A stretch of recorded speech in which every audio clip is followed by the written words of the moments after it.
Et tu, Brute. College football on ESPN is brought to you by Edward Jones. It's the only college football game being played in the Carolinas this weekend. Number 2 Clemson coming off that big win against Texas A&M. Georgia Southern 2-0 out of the Sun Belt. They've already matched their win total from last season.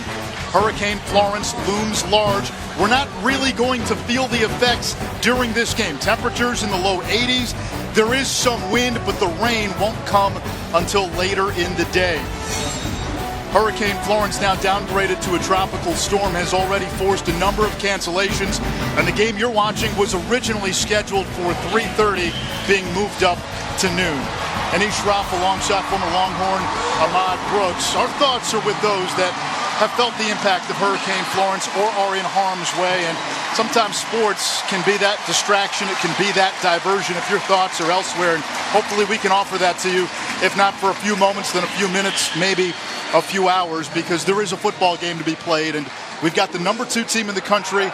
They've done it with 2 quarterbacks, and that's the plan going forward right now. Yeah, and Kelly Bryant had some big shoes to fill with the departure of Deshaun Watson, but his consistent play has helped keep Clemson at the top of the college football hierarchy. Dabo Swinney said that this young man is playing the best football of his career at the moment.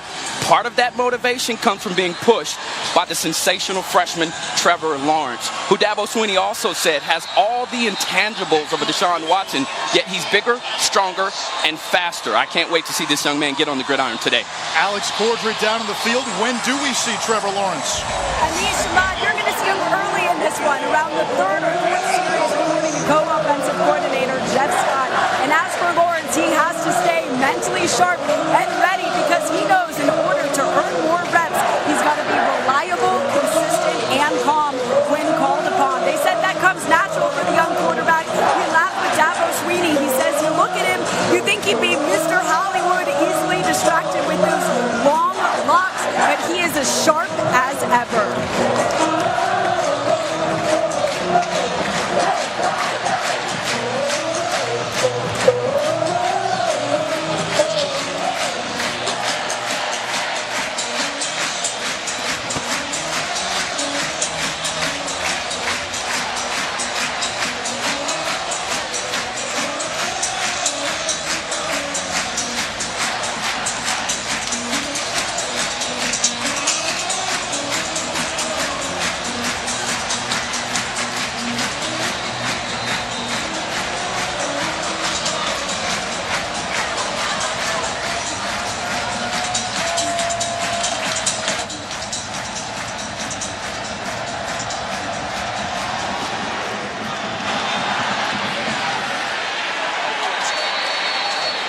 Tyler Bass kicking with the wind, sends it out of the end zone for a touchback, and Clemson's offense will take the field first. 2 quarterback system, yes, but Kelly Bryant is the starter, and last week in the road win in College Station, he had his best passing game of his Clemson career. I thought he was so poised at the close of that game, and that's where the leadership is really starting to take off for the senior out of Calhoun Falls, South Carolina.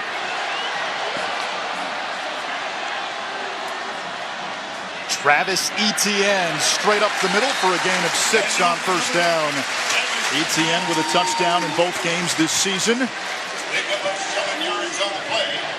Run down to number 47, Randy Wade Jr.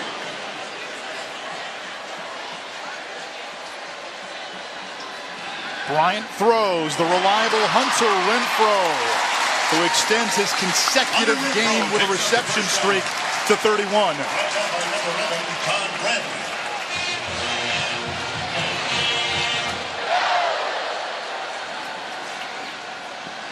Bryant to T. Higgins near midfield.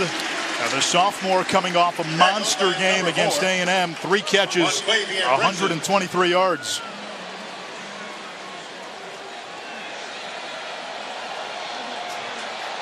Dabo Swinney at the helm of the number 2 team in the country as Etienne spins away from a defender. And a strong finish to that run. It's another first down for Clemson. And what Coach Swinney wanted to see was an offense that can be more efficient. They've relied on a lot of big plays through the first couple of games. Well, they're in great rhythm right now, and Kelly Bryant is really operating this offense at a very efficient rate right now. Play action. Bryant buys time. Going long, looking for Rogers. Incomplete, broken up. Monquavion Brinson, the corner, stayed right with Amari Rogers.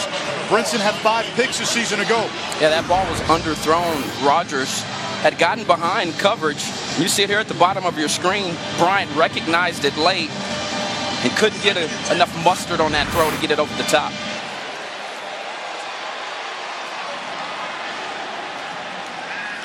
Designed run. Bryant ran into his own guy and is tackled right at the line of scrimmage by Raymond Johnson, the All-Sun Belt Conference D-end.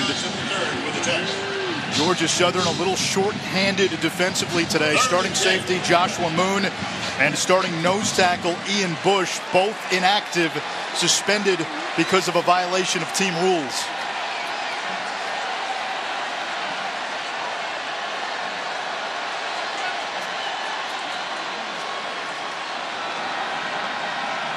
On third down, Bryant has an open receiver. It's caught. It's the tight end, Galloway.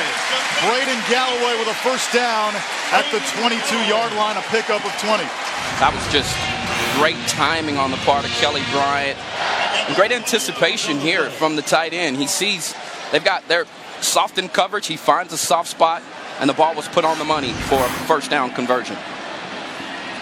Bryant back to the air. And that is intercepted. First turnover of the season by Clemson. Kendall Vildor stepped in to take that tunnel screen away. Oh, my goodness. What a jump on this play. He just recognized this immediately with an outstanding job as the wide receiver was getting ready to run the screen. Kendall Vildor with a big-time play right here in Death Valley.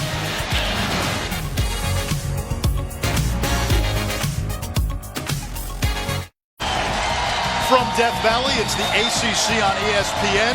Georgia Southern with the football after the interception by Kendall Vildor, ending a Clemson drive.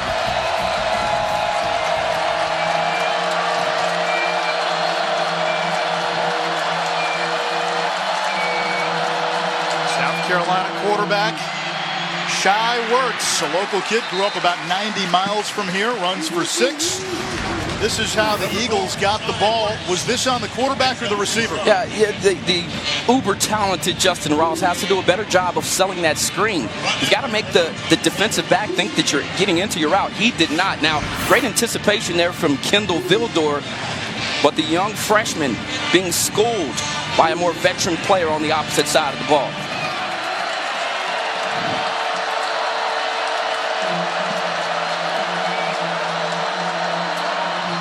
Movement up front as Georgia Southern lined up with C.J. Wright, the nose tackle in the backfield. Offsides, defense, number 42, 5-yard penalty, first down. Offsides on Christian Wilkins, the All-American D-tackle, part of the best front four in all of college football. And this is a defensive line, not for an age, but for all time. Indeed.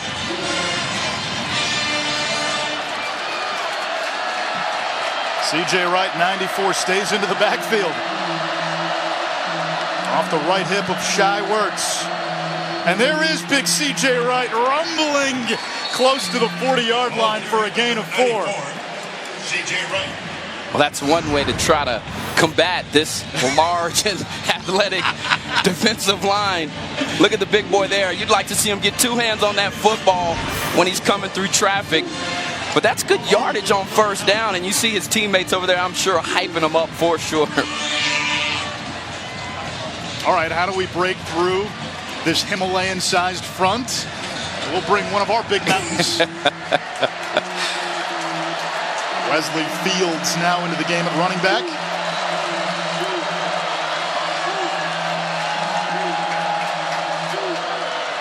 Fields gets the call.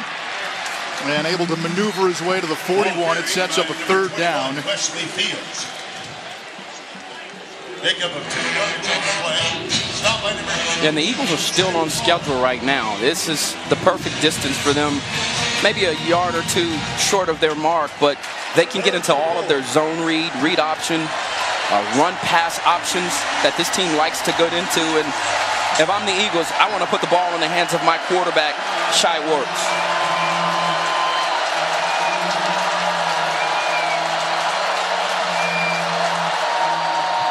Fields ran into a roadblock, 4th down. Then number 21, Wesley Fields. Gain of 1 yard on the play. Now, this defensive line, they build a wall. And Dexter Lawrence, one of the top defensive tackles in all of the land, has one of the best sets of eyes. What I mean by that is he can decipher through traffic, his ability to be able to know where the football's going, and then his athleticism to be able to track the ball down. He and Wilkins, the best duo in college football, right up the middle. McGill Bowerly to punt. Amari Rogers back deep. Bowerly just got it off.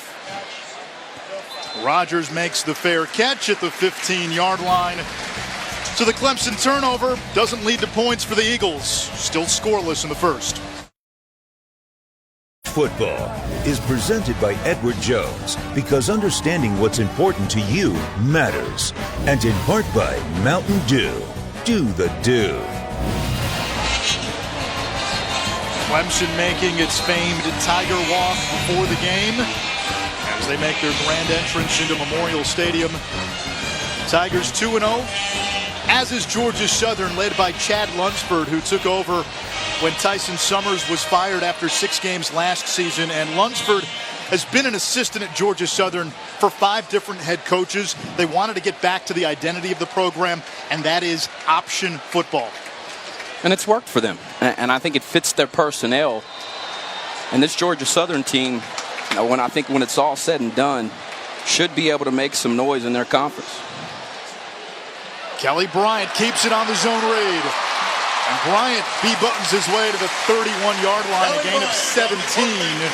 And a first down for Clemson. And if you're wondering why Bryant is the starter and not Trevor Lawrence, that's the one area where Bryant is considerably better. Well, this is just a great decision. Great play fake right there at the mesh point. And then the run was sensational. Tavian Feaster for a short gain brings up a 2nd and 9. Logan Hunt on the stop. Feaster came into this game with just 5 carries in his first 2 games. Ran for almost 700 yards a season ago. Feaster out of the backfield. Got a block on the perimeter. And Feaster across the 40, close to a first down. It's 3rd and short. And Ahmad, these 3rd downs are an area where Clemson can improve. Under 40% through 2 games. As there's an injured Eagle, it's Todd Bradley, the middle linebacker. First down, Tigers at the 42. They say the gain was enough for a first down.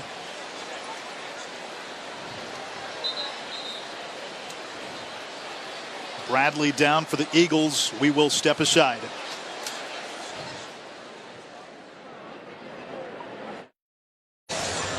Todd Bradley being carted off the field, and Georgia Southern's depth at middle linebacker about to be tested. Rashad Byrd, who normally plays quite a bit, suspended for the first half for a targeting penalty last week. So now they're down to 3rd stringer Chris Harris. Here's the play where Bradley, 11 and White, gets hurt. Yeah, friendly fire. Yeah, as the safety comes in, Sean Freeman trying to get involved in the action and hits his teammate. Let's just hope that young man is okay, as that neck came back and looks as though he perhaps has a bloody nose as well. Tough young man. We hope to see him at some point in this game and hopefully next week.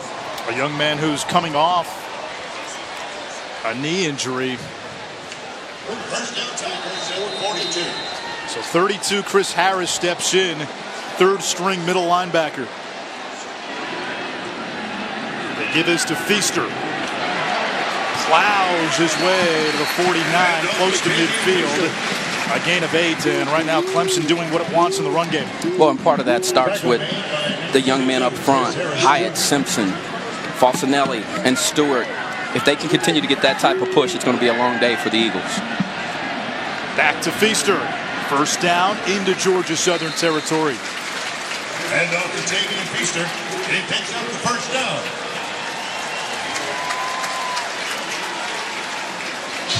Raymond Johnson with the tackle.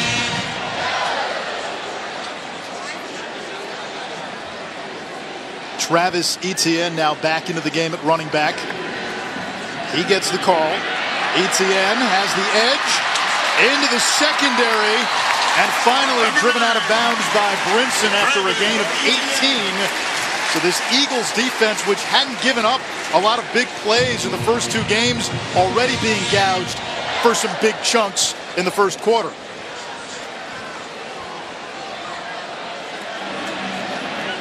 Etienne again, searching for running room. And he's inside the 25, a gain of 5. And right now, Clemson doing what it wants in the run game. And the 23. Tigers averaging 7.5 yards per carry.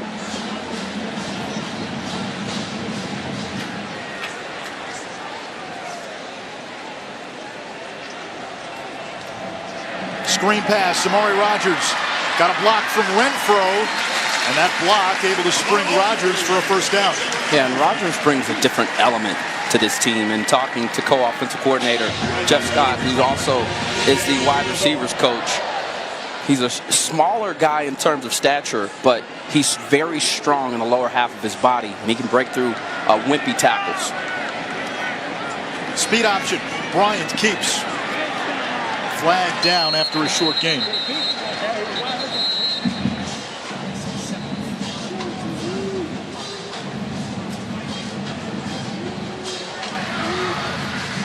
Personal foul. Chalk block. Offense. 15-yard penalty. First down.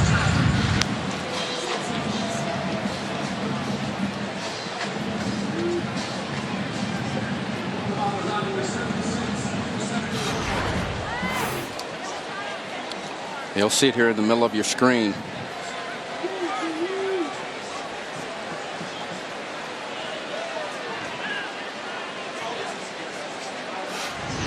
John Simpson there called on the play.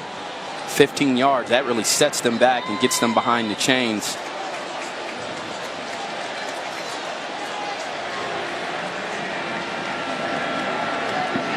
Bryant to the air. And Travion Thompson unable to hang on. Broken up by Vildor, who already has an interception. Now that boy was in the film room today. This is the second time today that he's just gotten an outstanding jump on the football. And he wasn't even supposed to be covering that guy. He was more in a forced situation, a hard edge on the outside corner. And that's a big loss right there for Georgia Southern to Marcio Reese. Defensive Player of the Week after week 1 in the Sun Belt. He's their spark plug defensively. He plays with some speed, a senior from Georgia. So this linebacking unit right now real thin. No Bradley. Bird is suspended for the first half. And now Reese is off the field, and they're already down their starting safety and a nose tackle who are suspended. Bryant thought about the pass. He'll run up the middle. Has some green space. And he gets close to the original line of scrimmage, which sets up a 3rd and 9. Now that's a new wrinkle for that design quarterback draw. This time he faked the screen pass outside and just found some creases inside as this offensive line, and along with the tailback picking up their man and clearing some space for the talented Kelly Bryant.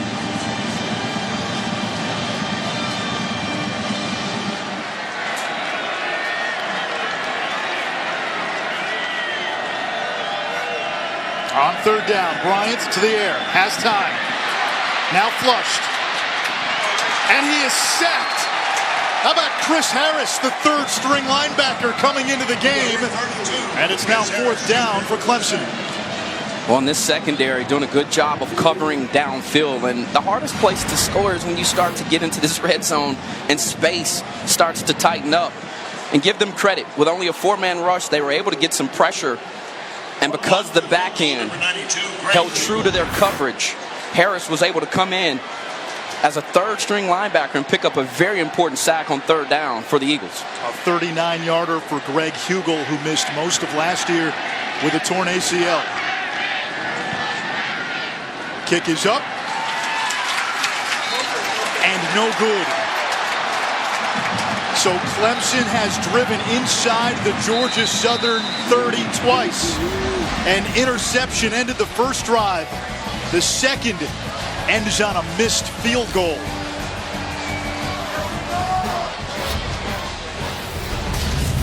The college football playoff lives on ESPN.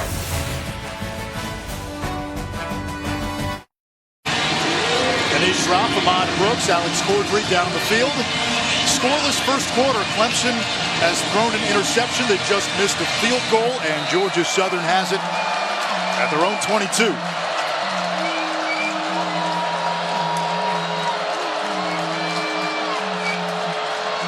Shy Wertz, we get a flag. Cleveland Farrell sprang off that line. Number 51, 5-yard penalty, first down.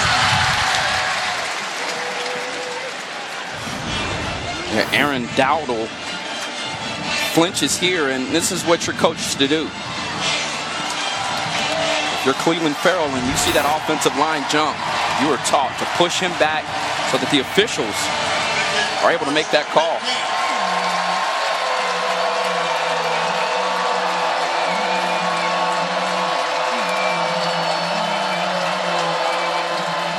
Handoff to Fields, and he is bottled up. Dexter Lawrence was there.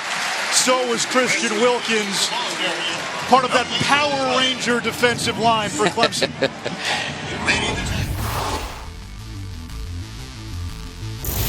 There's too many of them. Let's do it, guys. It's morphin' time. What's that?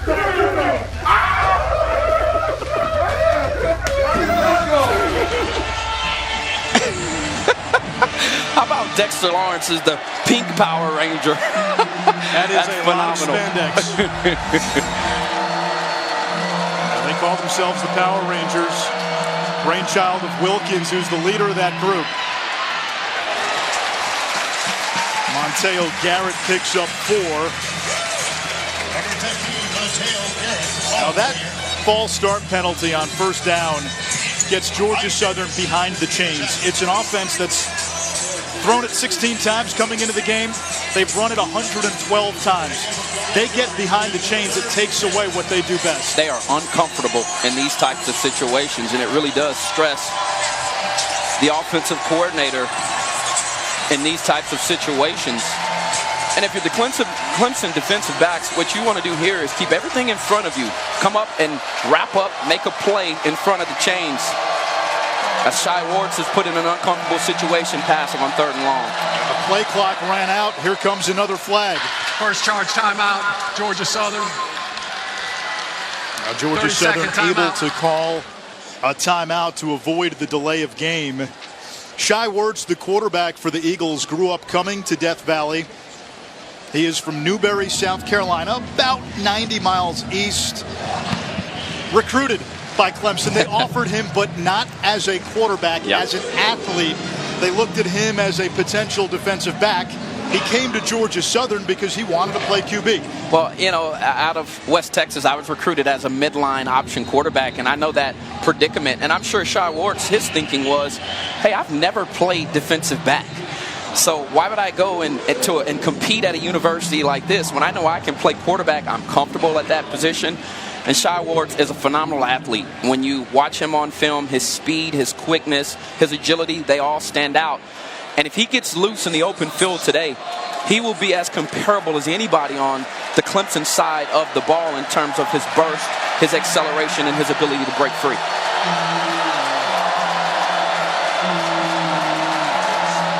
Here comes the pressure, flag down. Farrell may have jumped a little early. That might have been a free play. Cleveland Farrell, the All-American in. Defense, number 99, 5-yard penalty, third down.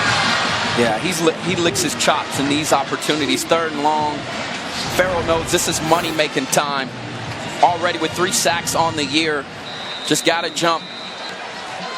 And would have had plenty of time had he got gotten off at the correct moment, but now you really put them in a 3rd and 5 situation, and now the Eagles can get back into their zone read option package. This is where they're most comfortable.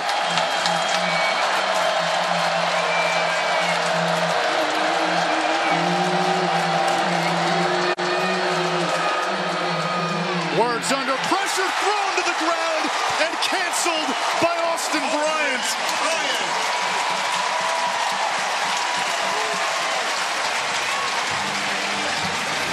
Yeah, this is a mental error on the part of the Eagles offensive line. Nobody lays a hand on Bryant. And you've got 2 guys on that side of the ball, and neither one of them blocked Bryant. Bryant with the easiest sack perhaps of his career, definitely by far this year. Ari Rodgers back deep. Bowderly kicks it away. Rodgers fields it at the 40 and gets destroyed.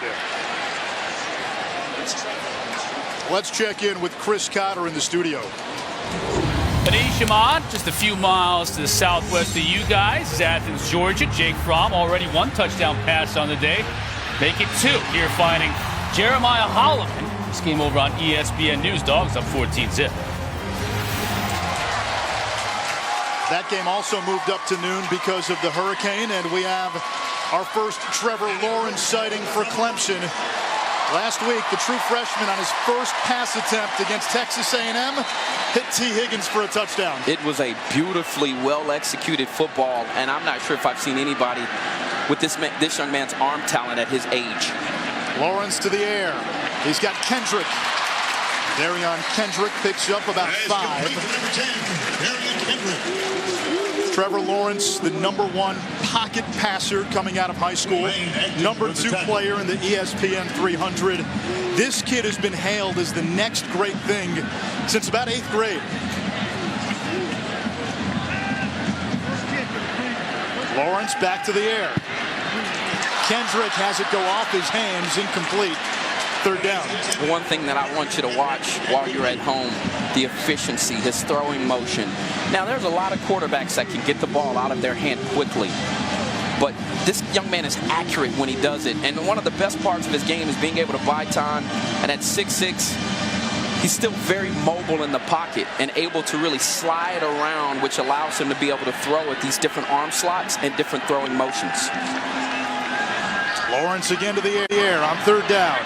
Goes through his reads, and that is complete to T.J. Chase.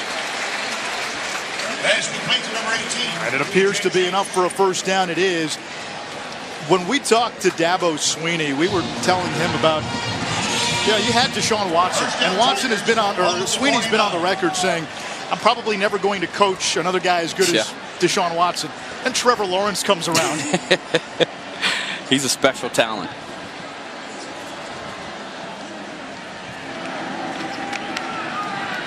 This is Adam Choice for a nice pickup, a gain of 4.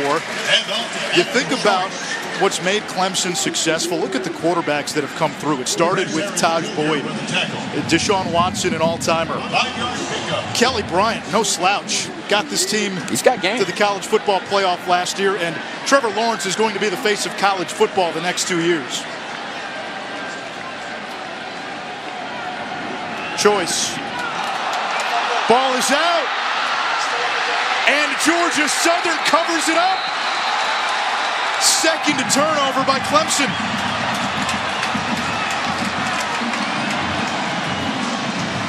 Raymond Johnson recovered the fumble, and the Eagles get it back once more. Yeah, give the Eagles credit for the takeaway here, but the Tigers have been sloppy with the football. And, though that was an explosive hit from the outside, but that's a normal football play for the running back. And if you're Dabo Swinney and Jeff Scott, you're thinking to yourself, what in the world is going on with our team? And this is not what Dabo Swinney wanted to see out of his program. He wanted to see them play complementary football where the defense and the offense was playing well together. And early on in the 1st quarter, that has not been the case. It's been sloppy. Full house backfield. Shy Wirtz takes the snap. Options to Garrett. And he gets about a half yard. Austin Bryant slowed him up.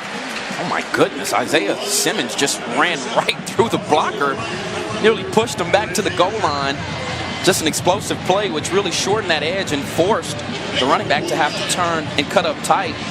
And if you're the Eagles offense right now, now is your moment, now is your time. For the second time today, your defense has handed you the ball. Now you've got a short field, and I know it's a daunting task taking on the Tigers. That's the end of the first They've got to do something with it. A comedy of errors in the first quarter for Clemson. A first drive thwarted by an interception, a missed field goal, and now a fumble near midfield. Scoreless after 15 minutes of play in Death Valley.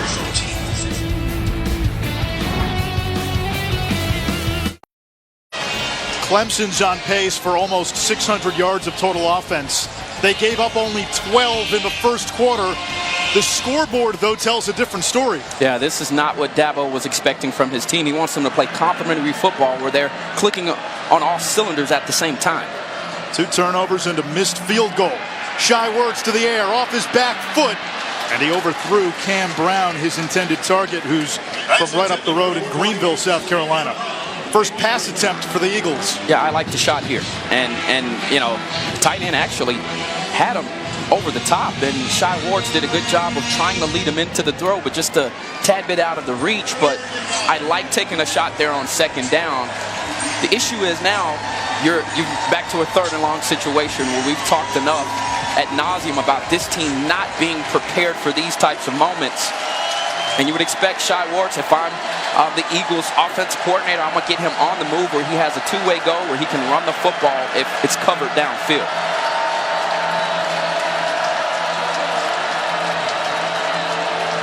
Tigers bring 5. Werts under pressure. He'll tuck it and run. Reaching for the first down, but he stepped out of bounds at the 45, about 3 yards shy. It'll bring up a fourth down.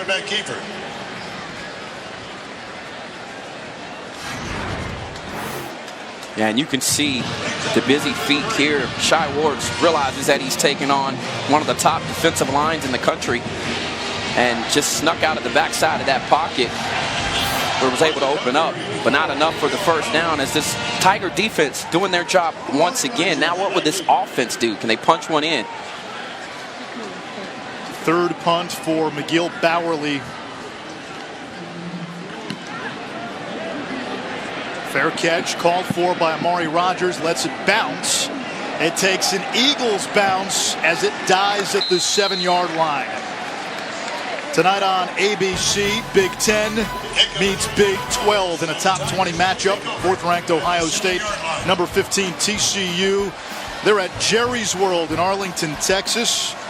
Dwayne Haskins with a chance to maybe put himself in the front-runner seat for that Geno Smith September Heisman. Yeah, that's going to be a slobber knocker, and that TCU defense is as talented as Gary Patterson has had. And, you know, he's a defensive guru. He's going to be able to apply pressure on the quarterback.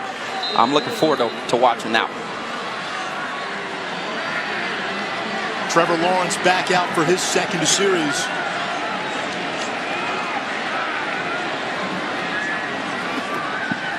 Lawrence to the air. Underneath. And that is hauled in by the tight end from Savannah, Mylan Richards. Great timing, those run-pass options. This is where this young man's game has to grow a tad bit, but he made the perfect decision there. And the run-pass option is the quarterback has 3 different plays. He can run the ball, pass the ball, or he can carry it himself. Lawrence making the right decision there. High snap. ETN.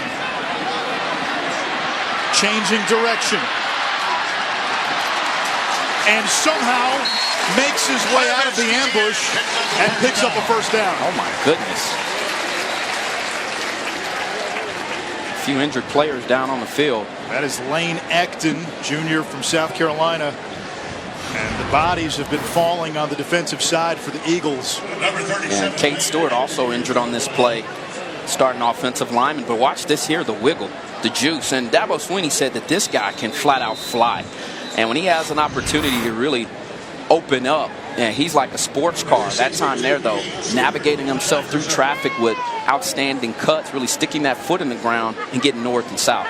5 broken tackles on that play for ETN, who last year began the season as the 4th string running back, and there was no doubt when camp broke this year who would be the #1 back, and it's Etienne, as Cade Stewart is down. Stewart got the start last week at right guard, and the trainers attended to him as we step away. Back, you're watching college football on ESPN. Well, the Georgia Southern defense has been dealing with injuries early in this game. We watched linebacker Todd Bradley get carted off the field, and also linebacker Tamarico Reese has been working with trainers in the tent. It looks like they've been checking out his right knee and right leg. He's been vividly uncomfortable. As soon as we have more updates, we will let you all know. Anish? All right, thank you, Alex. Lawrence goes back to Richard, the nephew of Herschel Walker, a gain of 17. Trevor Lawrence 4 out of 5 in the early going.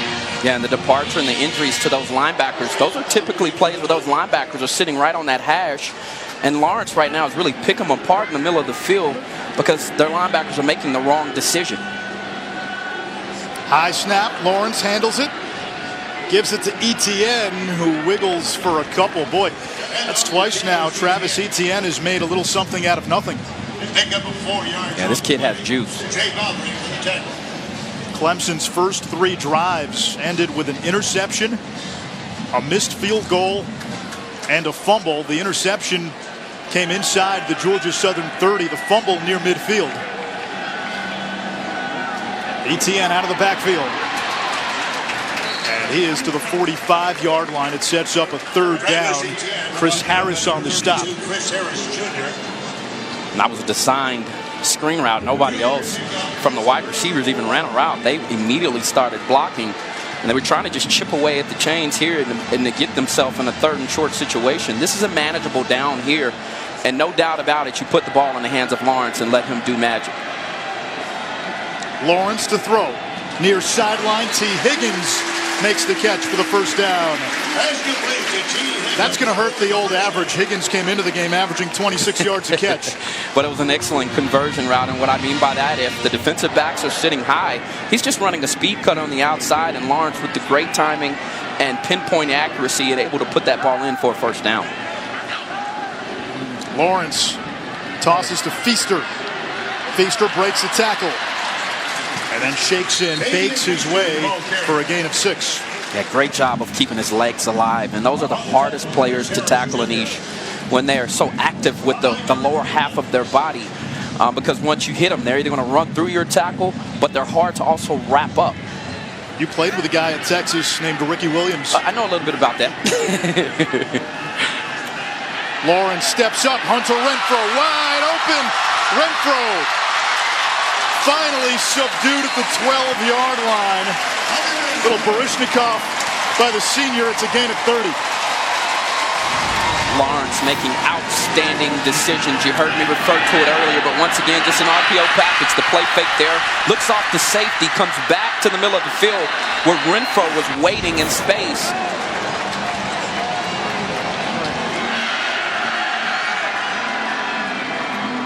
Lawrence will keep it.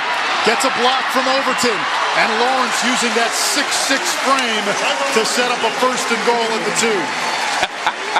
I see the young freshman trying to grow some facial hair today and some chest hair. Trying to run through defensive backs. Lowering that head at 6'6", as you mentioned. Another great decision in the read option package. Rodgers in motion. The give is to Feaster. No gain. Yeah, Raymond Johnson is having a fine football game here early in the first half. We've seen him be very active and involved. That time there, not going for the play fake from Lawrence and just attacks the football. This Eagle defense right now down 4 starters. 2 injured in this half, 2 suspended. Feaster again bulldozes his way, but just shy of the goal line. Looked like he might have gotten that push. Instead, it's 3rd and goal. Well, Lamont, you've got a 6'6" quarterback. If he just falls forward, you've got 6. Yeah, and you'd also like to see them at some point try to attack these corners on the outside edge with the height advantage that they have on the outside. They've opted to run, and I would expect them to put it back on the ground here for a third time. Etienne reaching, no signal, and he is stopped shy, so fourth down. And if last week was any indication, I'd bet the farm Dabo Swinney goes for it. Yeah, you go for it again. You've got to here. This defense really trying to do something incredible here. Chris Harris Jr. once again making a play. Third string linebacker who's been forced into action because of the injury to Todd Bradley. Lawrence under center. Etienne in for an easy 6. Clemson on the board first. Touchdown, Tigers.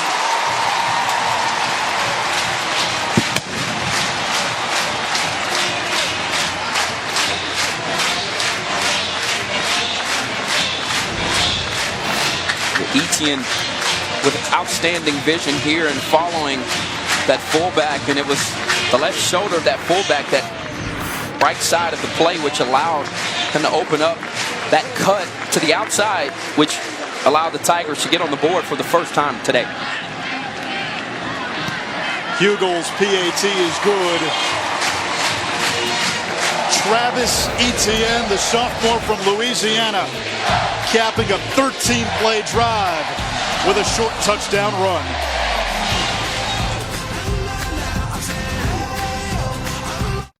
ESPN College Football, brought to you by Align Probiotic.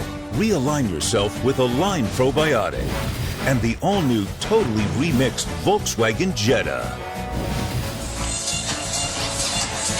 The Zen of Dabo. That man has overseen the high renaissance of Clemson football. This used to be a program known for squandering chances, stubbing its toe in big games. Not They've anymore. won 7 straight when they've played on game day. This is a big-time football program that plays in big games, and they win big games. You're absolutely right, and Dabo Swinney is the leader, and they talk so much about the culture around here and this family atmosphere that he's created. And I could talk to Dabo for hours about what he's been able to do. A very humble man and done a fabulous job here with the Tigers. It's Extra Yard for Teachers Week, a week-long celebration of teachers led by the College Football Playoff Foundation through its Extra Yard for Teachers initiative. Visit the College Football Playoff Foundation website at www.cfp-foundation.org to learn more. Clemson's got a teacher on its defensive line. It's Big 42, Christian Wilkins. He's earning a master's degree in athletic leadership. Moonlighted earlier this year as a substitute kindergarten teacher. This was during spring ball. He was able to schedule teaching jobs in between practice days, taught science, played games with the children. Super cool. During gym time. Can you imagine being a 5-year-old and you see that giant of a man as your substitute teacher? And the facial hair doesn't help. Yeah, that's scary.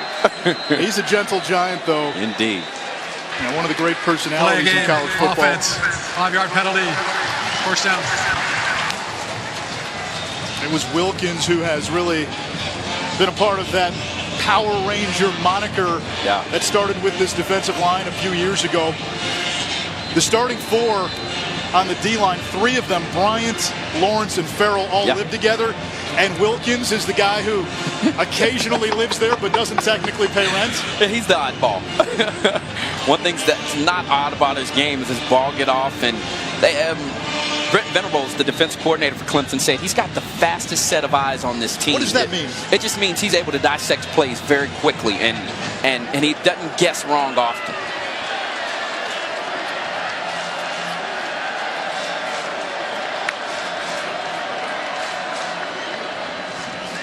Wirtz under pressure. Throwing near sideline.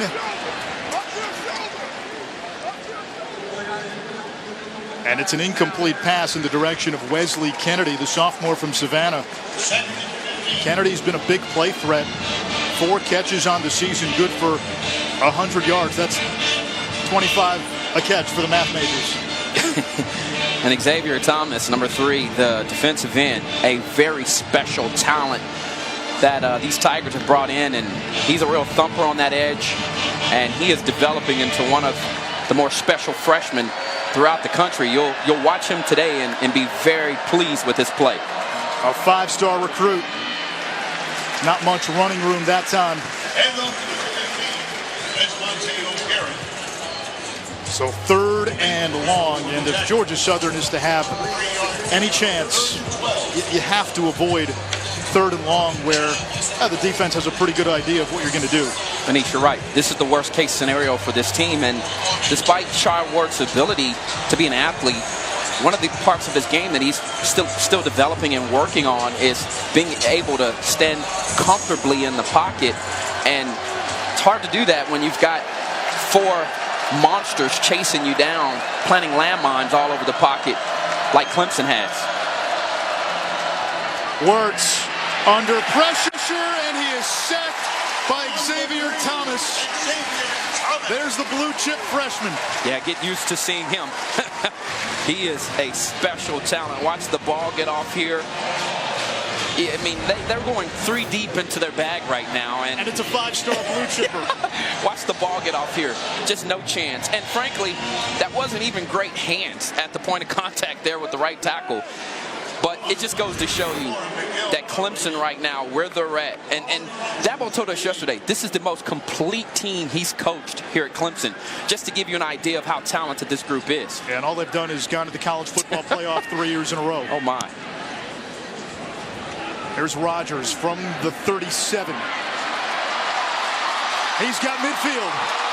A flag is down. Amari Rodgers takes it to the 35-yard line. But a flag down back at the 40.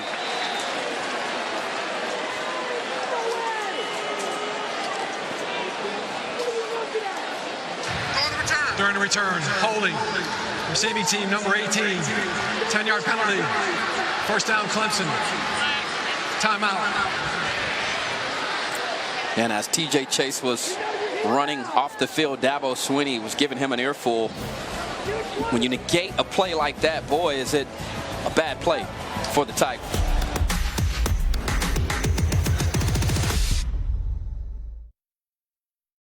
Stream college football all season long on ESPN Plus. Start your free trial today. Just download the ESPN app. 7-0 Clemson, a game a lot closer than many folks thought it would be. I'd say. Kelly Bryant back in at quarterback. He'll throw. He's got Thompson. Turns to the outside and driven out across the 40. A first down as we check in with Chris. Time for DirecTV. More for your college football thing. Nebraska's in trouble right now.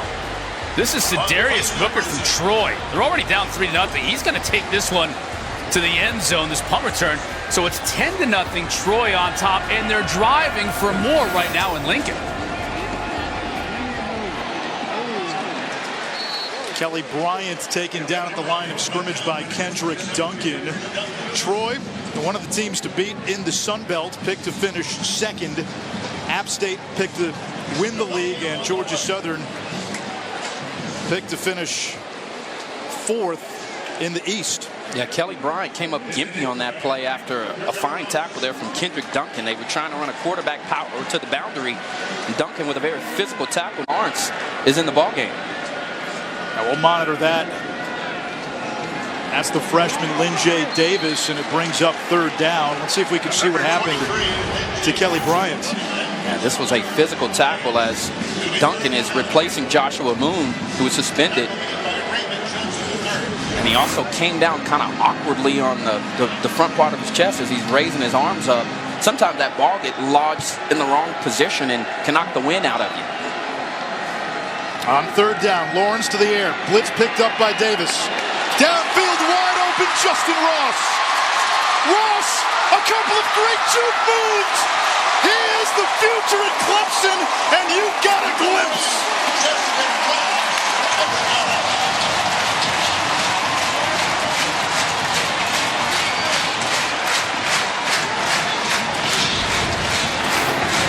Get used to this connection. Lawrence to Ross, these two here. Great protection in the pocket. And Lawrence showing off that $1 million arm as Ross with the wiggle after the catch. And what's most impressive, he's 6'4", 210 pounds. And when you watch him, he's very slender with his build, but excellent route runner, attacks the football, and this kid has stardom written all over his future. They are comparing him to the great Clemson wideouts, Sammy Watkins, Nuke Hopkins, Mike Williams, Martavis Bryant. The #1 player out of Alabama, only a true freshman, just scratching the surface. Freshman Justin Ross came to Clemson with the reputation as a human highlight reel.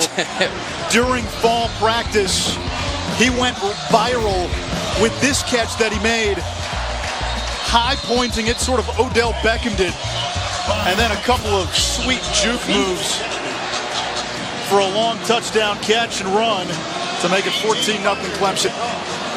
First world problems. There are no shortage of riches. The challenge is getting everybody into the game.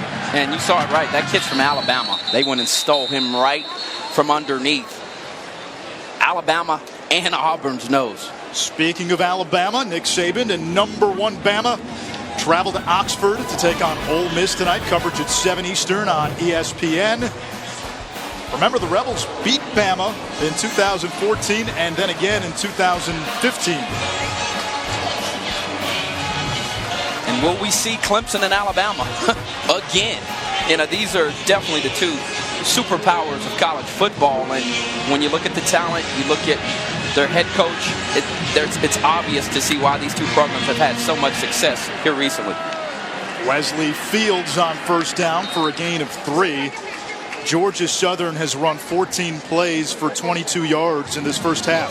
Well, this defensive line has been suffocating, and one of the things that defensive coordinator Brent Venables said during the week, if he can get his 2 defensive tackles to eat up not only the center and both guards plus the fullback, it really does open up everything else for this defense and these linebackers to be able to flow freely and make plays, and that's what you're seeing in these. They have been suffocating up front. It starts with this dominant defensive line, and then it moves on to all of the talented players across this defense.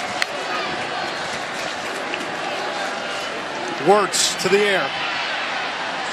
Downfield, incomplete, intended for Colby Ransom, who had a touchdown last week in a win against UMass. Yeah, Isaiah Simmons, he is a freak of nature, 6'2", 230 pounds. He's their strong side linebacker, but he's also their nickel back. And he is a guy that could play safety, but Venables in this defense feels comfortable where he's at. And showing you there, he can run with a tight end. He's physical enough to stand strong against the run. Once again, another valuable member to this defense that makes plays for them on the regular. There is Brent Venables, one of the top D coordinators in the country.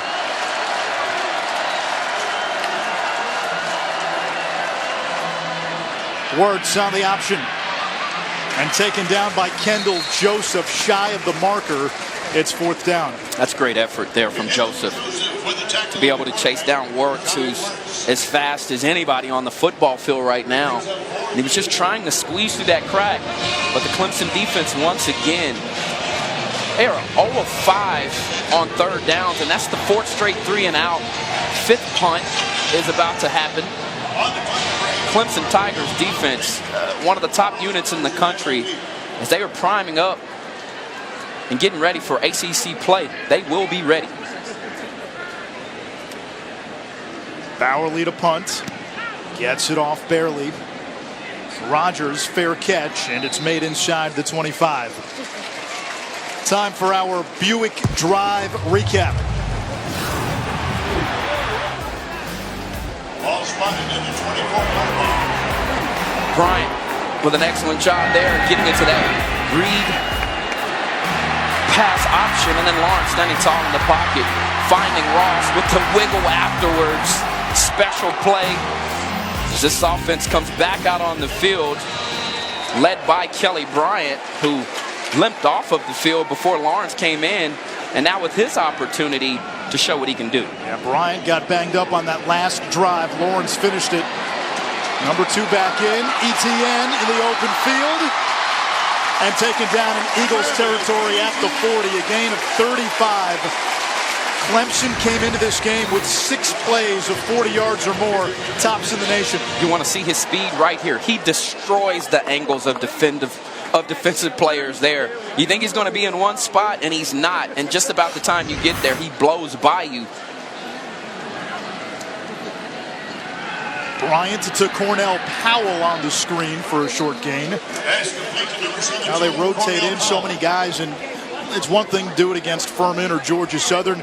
We saw this at Kyle Field in front of 104,000 last week. You're right. And once again today, already 10 different players with a reception. They get everybody involved, and Jeff Scott and Dabo Swinney have said, we're going to play guys who earn the right to play, and they are not bashful about that. Etienne up the middle, taken down at the 25, and Travis Etienne now with 100 yards rushing in the first half. That's a good first half. And when you start to look at the landscape of college football, Dylan out of Boston College, another name that you'll be talking about, but Etienne is really making a name for himself and could be all conference at the end of the year. Etienne into the clear and spins ahead to the 11-yard line, and he has now matched his career high with 113 yards rushing. Second career 100-yard game. Yeah, he's very smooth in his cuts, Anish, and you know when he decides to make a move, he will. Back to the ground, back to Etienne. Finds a little seam and gets to the 6-yard line, second down. Travis Etienne picks up 5 yards. Etienne from Louisiana, former high school state champion in the 100 and the 200 meters, and still holds the Louisiana record in the 200. And he gets a nice hand as he comes to the sideline for a Feaster with a chance to vulture a touchdown. Feaster powers inside the 5, still churning, and he is down to the 1-yard line. Clemson could still get a first down, so they might have a first and goal here. Number 9 on the tackle, Logan Hunt. And this has been the best offensive rhythm led by Bryant so far today. 2 of those drives ended in a fumble, one with an interception, one with a fumble. Third and short, Feaster picks up a first down, and Clemson now with 4 chances to punch it in.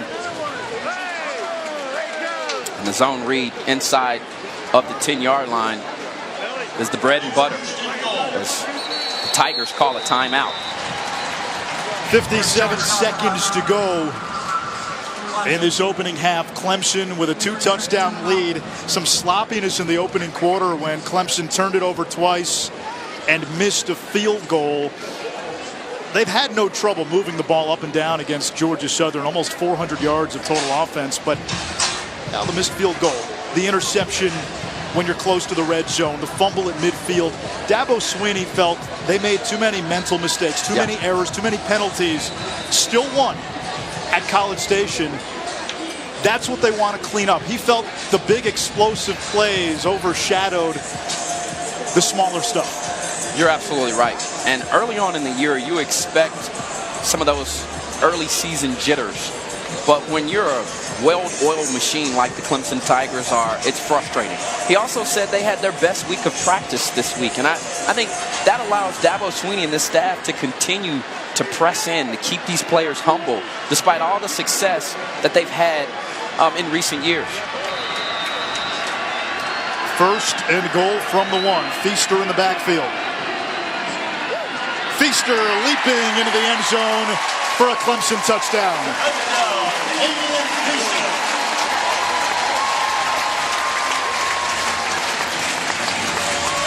Yeah, easy money. And very well played by this Clemson offensive line. Look at the push here. I mean, if you can get pushed into the end zone, all the running back has to do is run behind his pads and get to the offensive line, and that's exactly what happened. The leap probably wasn't even necessary, but the effort gets Feaster into the end zone. PAT by Hugel is good. 21-0 Clemson. As we take a look at this week's AP Top 10 brought to you by Allstate. Tigers riding shotgun with Alabama in the driver's seat. Georgia goes first in double jeopardy. Ohio State with a chance to potentially move up. They're facing TCU in what really is a road game. That's at Jerry World in TCU's backyard. Kirk Herbstreit picking Vandy to upset Notre Dame on game day today. Oh, my goodness. And we had Vandy a few weeks ago. They've certainly made some strides in terms of their program and one of the more talented groups that Derek Mason has had. But that is a gutsy call there on the part of Kirk Herbstreit. For Clemson going forward, their challenge might be summoning that top-tier effort when you look at the rest of the schedule. And the ACC doesn't appear to be very good outside of Clemson. Maybe BC after a nice win Thursday. Maybe BC's the second-best team as the wind blows the ball off the tee. But a lot of the would-be challengers in the ACC have gotten off to some poor starts as Kelly Bryant walks off the field into the locker room early. Remember, he did have to come out of the game on Clemson's scoring drive prior to this last one. Now that's the question for me with Clemson. When you're going to be such a heavy favorite the rest of the way, you know you could probably show up, play your B game, and still win comfortably. So how do you summon that A game every week? And that might be a challenge. They might be playing against themselves in a lot of ways. Manish, it's a great question. You know how you do that? With strong leadership that won't let your players take a step back. And I'll be frank with you. I don't think that happens with the coaching staff. I think that's where your strong leaders in the locker room step up and remind these guys what the goal is at the end of the year. These players have had so much success, and you don't want to lull yourself into thinking that you can just show up and win. And so for Clemson, I think that starts in the locker room. Wesley Fields coming off a big game last week, 141 yards, gets 3. Wesley Fields, the ball carrier.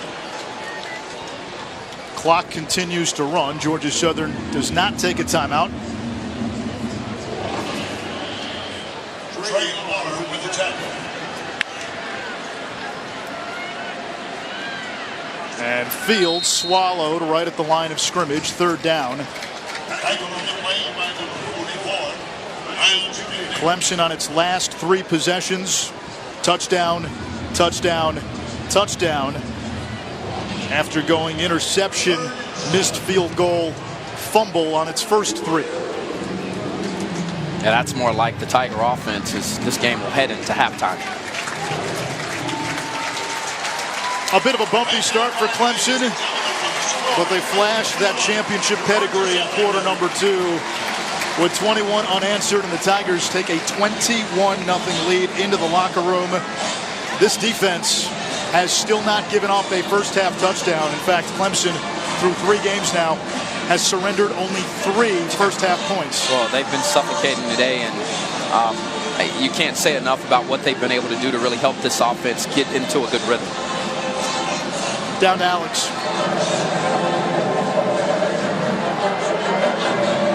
Coach, your offense found its rhythm in the second quarter. What changed? We just finished. We played great the first 3 possessions. Just didn't finish, you know. We go right down the field, and we got a freshman tight end in the game that makes a big mistake. We don't block the guy that we're throwing a screen, so he picks it. And then we go right back down the field again. Good drive, missed a field goal. We got a chop block. And then we go right back down the field, and 26 fumbles the ball. So first 3 drives, we really good drives. We just didn't finish. And then we put it together and took care of the ball, got our assignments cleaned up, and, put a few good drives together. We saw Kelly Bryant just head to the locker room. What's his playing status for the second half? I don't know. I mean, I guess he's okay. I think he said he was breathing really fast or something. So I don't know. They'll check him out and see what happens. Coach, thank you. Okay. Anish? Thanks, Alex. That's something we'll monitor. Kelly Bryant did take a big hit in that first half, but then did re-enter the game. Tigers 383 yards in the first half. Halftime after this. To you by Mountain Dew. Do the do.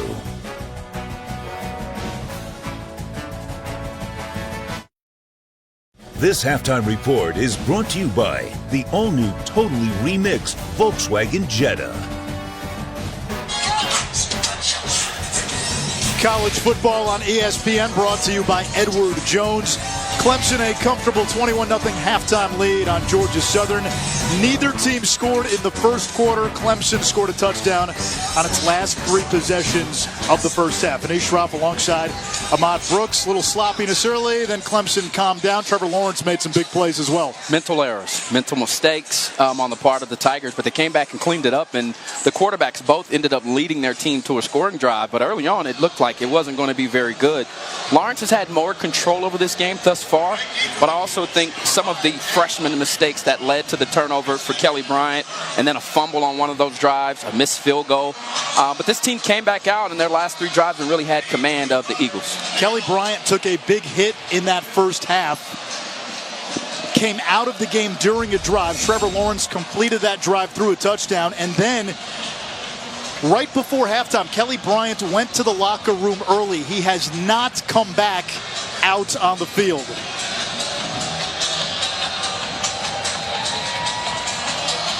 We do have some wind. Hurricane Florence expected to have its impact on the area later on today.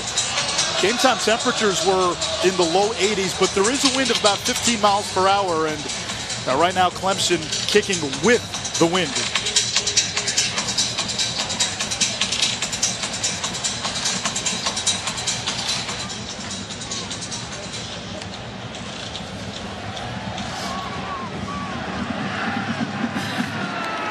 Eagles will take it out at the 25 as we check in with Alex Cordy.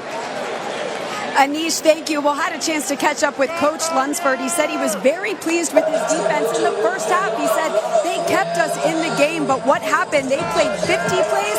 The offense only had 18 plays. He said if we cannot find our rhythm on offense, we're not going to be able to come back in this game. But very happy with his defense, especially in that first quarter. Offensively, 18 plays, 30 total yards in the first half. And they've got a modified version of that Maryland eye to begin the third quarter. Out of the pistol, South Carolina native Shai Wertz hands it off to Wesley Fields, and he is devoured after a minimal pickup. Cleveland Farrell, the D-end, getting there.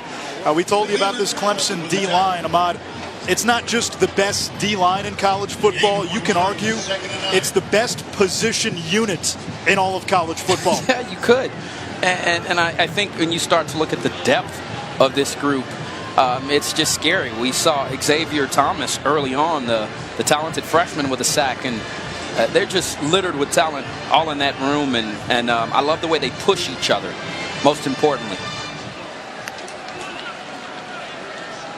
Edge pressure, Wertz chased, sacked by Farrell. 4th sack of the season by Cleveland Farrell. He, along with Wilkins and Bryant, could have gone pro last year. They have returned, and they're going to get paid at some point in the spring of 2019. Oh, big money. These guys will, they'll be the group that's taking vacations together after they leave here. And you look at Farrell, I think he's one of the most talented ones. And on third down, this kid really has a nose for the football. I mean, his sack last week versus A&M, where he blows by the left tackle, a sack fumble caused. And 2 consecutive plays, you see him stand up and stonewall the offensive line and then find the football. They're special indeed. Todd McShay, 3 first-round grades and a second-round grade on Austin Bryant. Deep throw downfield, incomplete, no flag. Mark Fields on the coverage, pass intended for O.B. Fortune.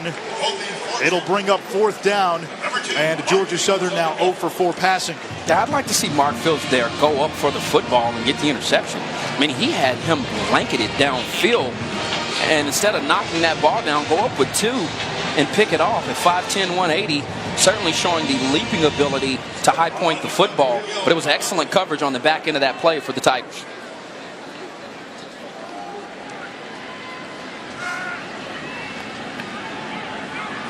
Bowerly's punt, a short one, goes out of bounds, and Clemson will begin in Georgia Southern territory. Trevor Lawrence will begin the third quarter as Clemson's quarterback. With that long mane, he made us wonder, who does he look like? Thor? That is a flattering comparison. I like it. A less flattering comparison is Hanson. Oh, boy. And then, of course, Jeff Spicoli. I don't even know if Trevor Lawrence is old enough to understand that reference. Probably not. Fast times at Ridgemont High. And he's I'm here and you're here. and he's had time. An outstanding first half, only one incompletion. Really commanded this offense when he's been out on the field. That's his time now. Hands it off to Lynn J. Davis, fellow freshman. And Davis, who had 89 yards in the season opener against Furman. Lynn J. Dixon, picks up a gain of 11. Great second effort on the back end of that run. Punishing, getting those shoulder pads square and driving those legs. Now they feel that he is the Travis Etienne of this year. What Etienne was last year. Dixon again to the 31-yard line, a gain of 4. Valuable reps today for so many of these freshmen as Clemson continues to stockpile talent and add to their depth. So many players contributing from this incoming freshman class.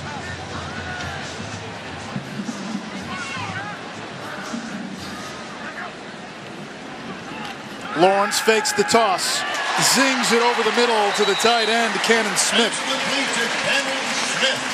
Clemson has completed a pass to 11 different players. There's more than 12 minutes to go in the third quarter. Oh my. And that was just a great play fake there from Lawrence, and great anticipation from Cannon Smith to open up the middle of the field and to find that crease right down the seam. Dixon remains in at running back. Rodgers in motion. And this is Rodgers to the 10. Amari Rodgers, the son of former Tennessee quarterback T. Martin. T's a quarterback's coach at USC, and Amari, a native Tennessean, I think that's how you say that, from the Knoxville area, actually decommitted from USC to play with Clemson, wanted to be closer to home, and his fellow wide receiver T. Higgins, also from Tennessee, named for T. Martin. Dixon muscles inside the 5. Third down. You see a glimpse of the acceleration and the movement. Seems able to cut through that hole with precision and efficiency. And now you're inside of your red zone. Third down. With T. Higgins in the ballgame, one thing we have not seen today is a one-on-one opportunity for him to high point the football. And they've been rolling the safety over the top to Higgins. Let's see if they take a chance. Rodgers in motion. Lawrence looking for Higgins. Incomplete, broken up by Vildor, who had an interception in the first quarter. Fourth down. Now that's big boy coverage. You know, when you're taking on one of the top wide receivers in the ACC, one of the best in the country, with the length that he has over him, 5'11", 180, as they appear to be keeping their offense out on the field. But I tell you what, that's great coverage there from Kendall. Personal foul, unnecessary roughness, number 65, 15-yard penalty, fourth down. That's Matt Bockhorst, one of the backup guards, and that's part of the cleanup that Dabo Swinney wants to see, the mental errors. And it's just uncalled for. I mean, the play's over. You've got to stop right there. And listen, I love offensive linemen that like to finish. And he's now arguing with the coach. The best thing this young man can do is just keep his mouth shut. Walk over to the sideline. You've made a mistake. You've set your offense back. It's okay. But that's not a penalty that is considered aggressive. So that's something that you've got to clean up. 37-yarder for Hugel, who missed from 39. And this one splits the uprights. Clemson makes it 24-0. Chance for 6 taken away by a penalty, but the Tigers do tack on a field goal. You're watching the ACC on ESPN. We're in Death Valley, home of the Clemson Tigers. And we take a look at today's mayhem moments brought to you by Allstate. They have great veteran talent on this Clemson team. How about the young guns today? They are talented. There you see Justin Ross taking the pass from the freshman quarterback, Hunter Lawrence. And then blazing off of the edge, not with a lot of technique there, but Xavier Thomas. Fantastic. Your mayhem moment coming from the young pups. Ross, the #1 player out of Alabama. Thomas, a 5-star defensive end recruit who's really a third stringer given the quality and the depth of this D-line. We talk so much about Bryant and Farrell, Wilkins. And Lawrence, boy, the 2 deep and the 3 deep, it's not just those 4. Scary bunch. Georgia Southern will bring it out to the 25-yard line. The Eagles today do not have a play of more than 6 yards in their 2 wins against South Carolina State and UMass. They were averaging 6 yards per rush. Only 28 rushing yards today, nothing through the air, and they've got big C.J. Wright in the backfield. 94, a defensive lineman. He gets the call, and he's been their best option today offensively. Number 94. He took Denzel Johnson, the safety, there for a ride, and I don't blame him. You can't tackle this big boy up top. Just watch him here, rumbling. That is outstanding.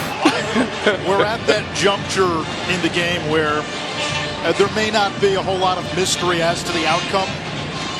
Boy, I hope Big Boy 94 gets a shot at the goal line. Agreed, Anish.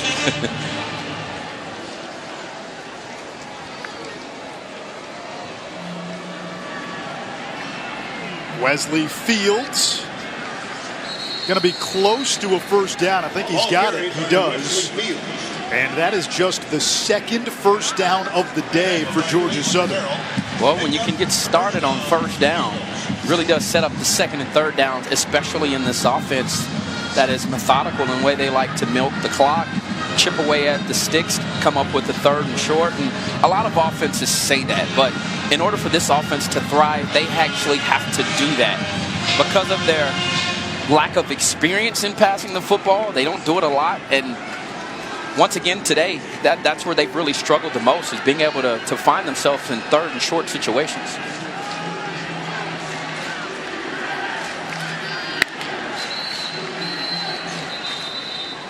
First charge and a timeout by the Eagles. We'll step aside as well. 1st and 10, Georgia Southern. 9:09 to go in the 3rd quarter. ESPN College Football, brought to you by Nutro Wholesome Essentials Pet Foods. Nutro, feed the clean. And in part by the new DQ $4 Burger and Blizzard deal at participating locations. We got to tour the Clemson facilities yesterday, go down the slide, run down the hill, and I'm glad they used that take. Because the first slide down, you see what happened was. Anish, just before you went down it, we watched several players go. It was like, shoo, shoo. Yours was, shh, shh, shh. He had to use his feet to get down the slide. It was horrible. I got stuck the first time. I don't know what happened. J.D. Davis on the stop. No gain. 2nd down. On the tackle, Jalen Williams and J.D. Davis. Incredible facilities. They've got a bowling alley. Putt-putt. It's unreal. Basketball courts. The Players' Lounge is immaculate.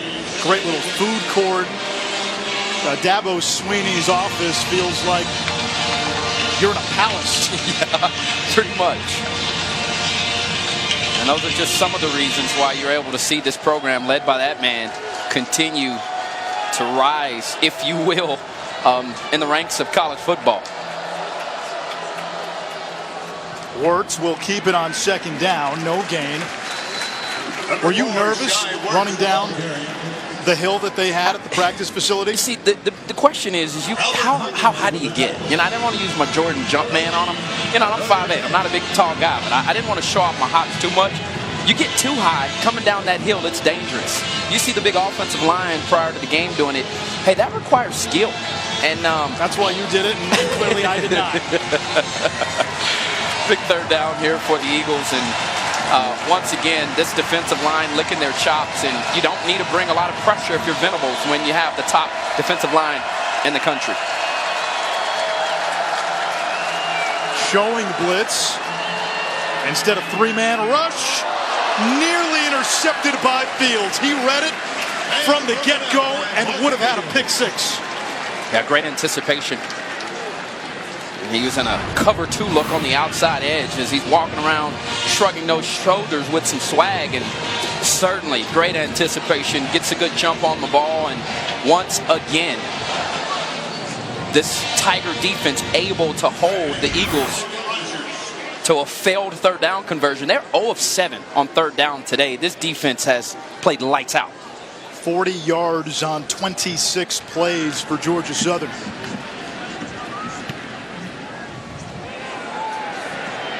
This one takes an Eagles bounce, and it'll be downed at the 21-yard line. Well, this was take 1. That is real time, folks. I got nothing. 24-0 Clemson. We take a look at today's exciting college football action with DirecTV. More for your college football thing.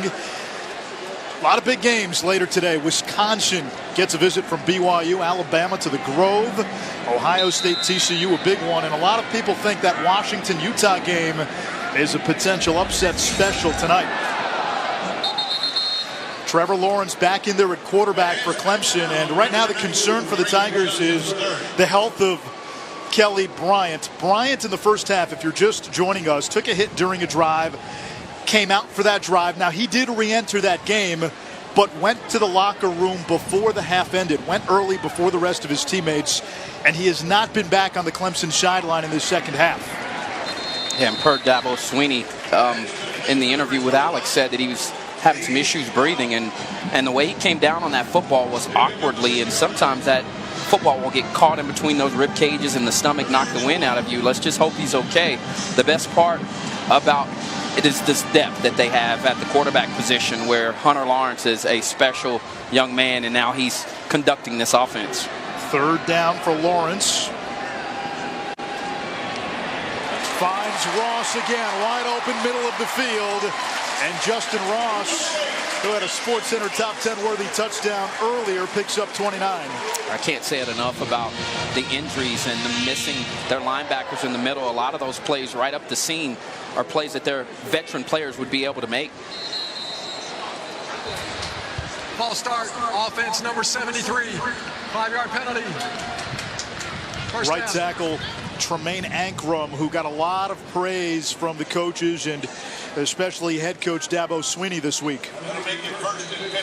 He got an All-American on the left side in Mitch Hyatt, one of the best in the country, but Ankrum has really solidified that right side. Jumps early here. And that happens sometimes when you get in the rhythm and the up tempo, you get eager, and you've just got to be able to watch that football. Feaster.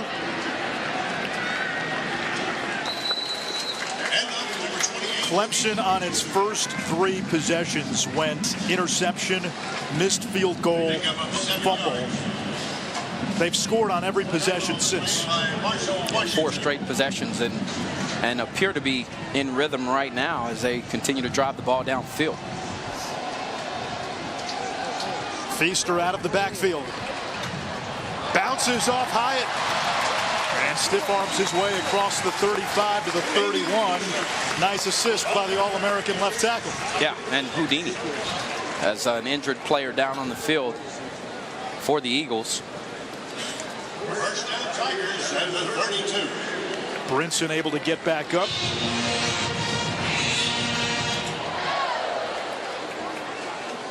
Adam Choice now in at running back. He fumbled earlier in this game, 5th-year senior.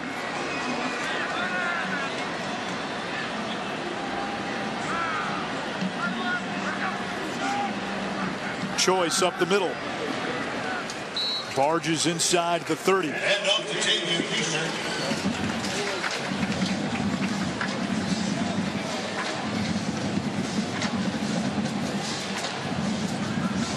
How do you expect this Clemson quarterback situation to play out, considering if Kelly Bryant is healthy?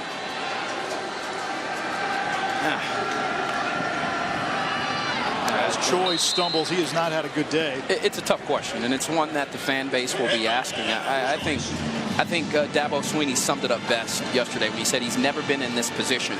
He's never also opened up the quarterback room where you can play multiple players. And you look back at these early reps that Lawrence was able to get against Furman, against A&M, and now against Georgia Southern. This is the ideal situation if Bryant is down, that you're able to play this young freshman, and he's been able to get some experience. Lawrence under pressure. Incomplete, 4th down as we check in with Alex.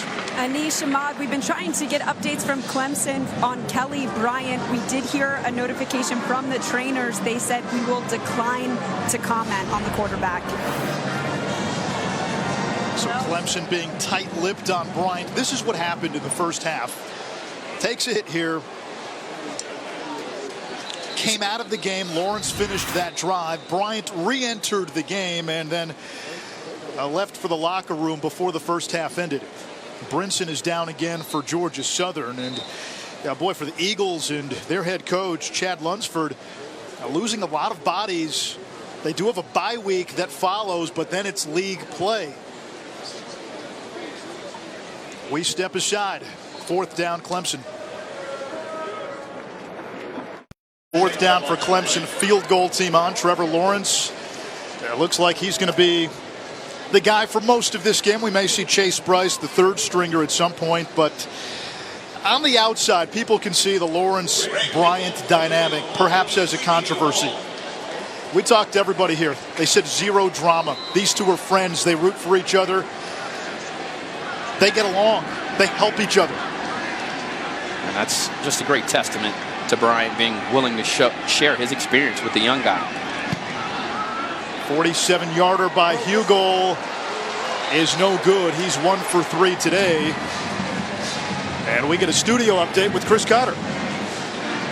Time for DirecTV, more for your college football thing. Iowa State just refuses to go away. Hakeem Butler already had a great touchdown catch in the first half, adds one in the second.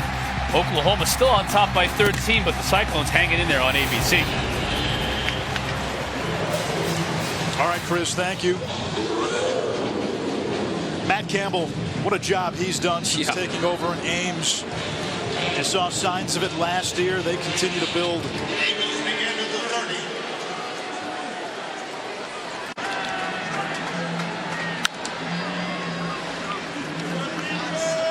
Shy Wertz, option keeper. Now the pitch. Monteo Garrett. A gain of 4. Garrett, career high 90 yards rushing last week. Senior from Talladega, Alabama. Last year was the first time he played football since his senior year of high school. Redshirted in his first season with Georgia Southern, then was academically ineligible for 2 years. All right, big 94 into the backfield to C.J. Wright. Rumble, young man rumble. He gets the call. Why not? And C.J. Wright, the colossus of a man, takes down a few orange jerseys as he gets close to a first down. I'm digging it. You know, and what can you? And he's protected the football. Oftentimes, when you give a big guy the ball, you know, and that's a tough day there for Trey Lamar. But, you know, he tries to stand him up, and he's along for the ride at that point as C.J. Wright carries him down in there, you know, 3rd and inches. You'd like to see perhaps a quarterback sneak here. A toss to Garrett. And able to move the chains. First down. That'll work, too. And that's the first 3rd down conversion for the Eagles all game long. And it was all via the ground. That's a good sign for them moving forward. Georgia Southern has yet to enter Clemson territory today.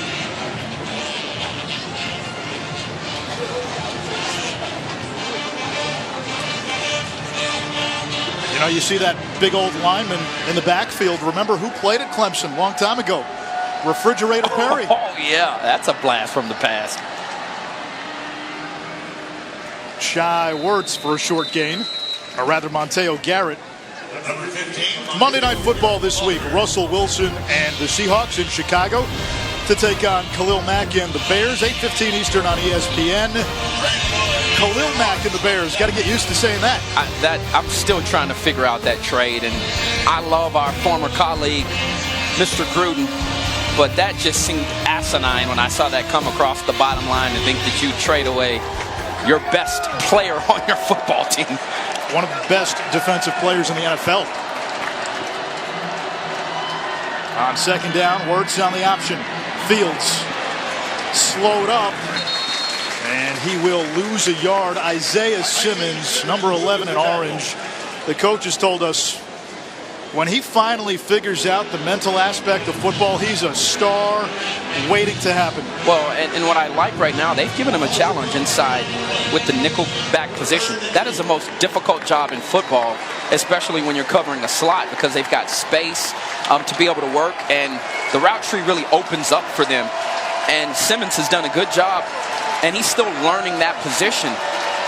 As he's in man-to-man coverage once again, it looks like 0 across the board for the Clemson Tigers. On third down, 5-man rush. Wirtz completes his first pass. It's O.B. Fortune, junior from Georgia, youngest of 9 siblings, and a first down for the Eagles. Yeah, Kayvon Wallace got caught with his eyes in the backfield. You see him there. He's looking at the quarterback rather than reacting to what was in front of him. He had man-to-man coverage. And even from that high position, could have driven a little bit harder. The best part about that play is that he made the tackle, or it would have popped for a big play, but good completion there from Shai Wirtz, and perhaps his best throw of the day. Eagles nesting in Tiger territory for the first time today.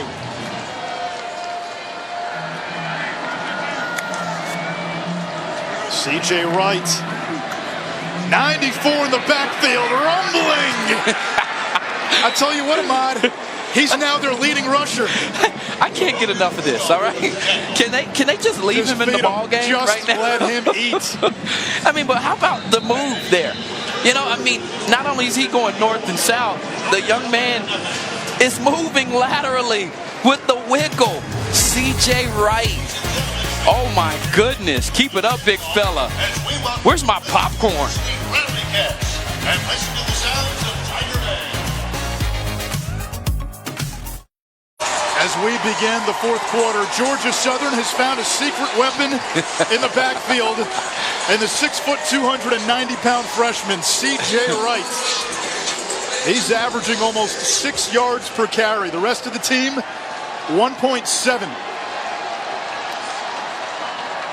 On second and short, yeah, why not? And that time the ball comes out, picked up by Clemson. Niles Pinckney came up with it, and they went to the big fella maybe one too many times. We were so complimentary on his ability to hold on to the football, but this was intentional. You watch here the rake, still only carrying it with that one hand. And 44, Niles Pinckney with the forced fumble and the fumble recovery. An excellent job there of knowing that the big fella has not been covering up the football with 2 hands. And, you know, he's tired, you know. He's had a long day today for a big fella. Despite that, has still provided this team with a spark and gotten them off to a good start on first down. First turnover of the game for Georgia Southern. Can't fault him. Trevor Lawrence, plenty of time. Looking for T. Higgins. Incomplete, covered by Vildor. No flag. I'll tell you what, Kendall Vildor's had a nice game today. He is not scared. And, you know, and he's taken on perhaps one of the deepest wide receiving cores for sure in the ACC, and one if not in the country. And here, just great position. Obviously, Higgins is over the top there. And they're calling for the pass interference call here. I think it was good to let him play through the call. There was contact on both sides. This pass is tipped into the air and intercepted. Rashad Byrd, who did not play in the first half due to a targeting suspension from last week, gets it right back for Georgia Southern. Third takeaway of the day, second interception. And at 6'6", you see, he just did a nice job of hiding in behind as he was coming on the rush. And I'm not sure if Trevor Lawrence even saw him until he was nearly in the backfield. And that's a fine play. That's one of those forever highlight reels as he gets the turnover chain. I love that trend in college football. I know Miami has certainly made it famous, and it's really hard to compete there, but I like the idea of rewarding a defensive player after a takeaway. What about what Florida State has shown, the turnover backpack? I'm digging it. Mix it up. I don't know. I don't know about the backpack. That's a backwards pass. Fortune, he'll throw it downfield, looking for Kennedy. And Georgia Southern connects on a big play. 40 yards downfield, a little trickeration. The one thing that Brent Venables was most concerned about with this offense was their trickery, their trick plays. They lull you to sleep with the same old offense and probably only have a handful of plays, and then they come with the screen pass that goes over the top, and fine job of execution. Safety nearly gets there, Tanner Muse, but the Eagles now inside the 10.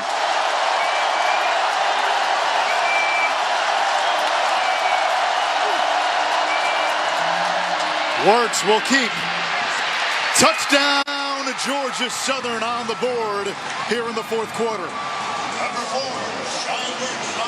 And that's got to feel good for Shy Wirtz from Newberry, South Carolina. He grew up coming to Clemson games offered by the Tigers. They did not see him as a quarterback. Went to Georgia Southern and Statesboro to play QB. Yeah, the defensive end there loses contain, but it started with the interception there from the defense. Rashad Byrd picking off a ball, and the Eagles offense finally capitalizing and getting points off of a turnover. The extra point is good, and the score is Clemson 24, Georgia Southern. As you said, Ahmad, it all started with Rashad Byrd. Tipped ball right into his hands.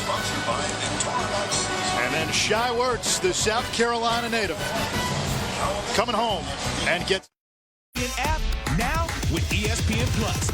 Get more ESPN and download now. College football presented by Edward Jones here on ESPN. 24-7, Clemson on top of Georgia Southern. Clemson has turned it over 3 times today. They've missed a couple of field goals, and probably the biggest headline to come out of this game, what's the status of Kelly Bryant? Yeah. Took a hit in the first half, went to the locker room before halftime. We have not seen him on the sideline in the second half. No update on his health from the Tigers as we check in with Chris. Okay, and just give you an update on what's happening on ABC. It's Oklahoma and Iowa State. David Montgomery, nice patience there, getting over from 1 yard out. Just a 7-point game right now. Oklahoma on top, so a good one there. How about these two ugly games? Troy beating Nebraska in Lincoln, and then over on ESPN, Florida State had more penalty yards than actual yards in the first half. They're losing at Syracuse 6-0. Good news for Clemson. Kelly Bryant has returned to the field for the Tigers as that play blown up in the backfield. Travis Etienne for a loss. There's Kelly Bryant. Trevor Lawrence in the game at quarterback. Lawrence today 12 of 18, 194 yards, a touchdown, and a pick.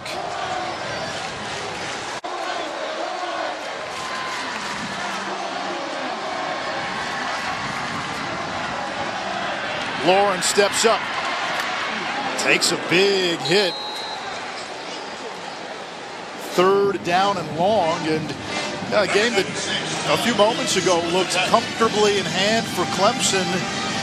And the tenor has started to change a little bit. And it starts with that defensive line there up front for the Eagles, applying pressure, making plays.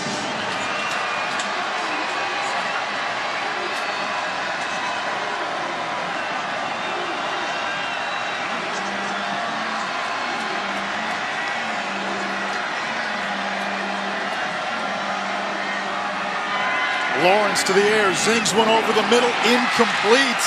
Intended for a Renfro, and Clemson will have to punt it away. Still plenty of time to go in this ball game. Yeah, the young fella just has to calm down at this point.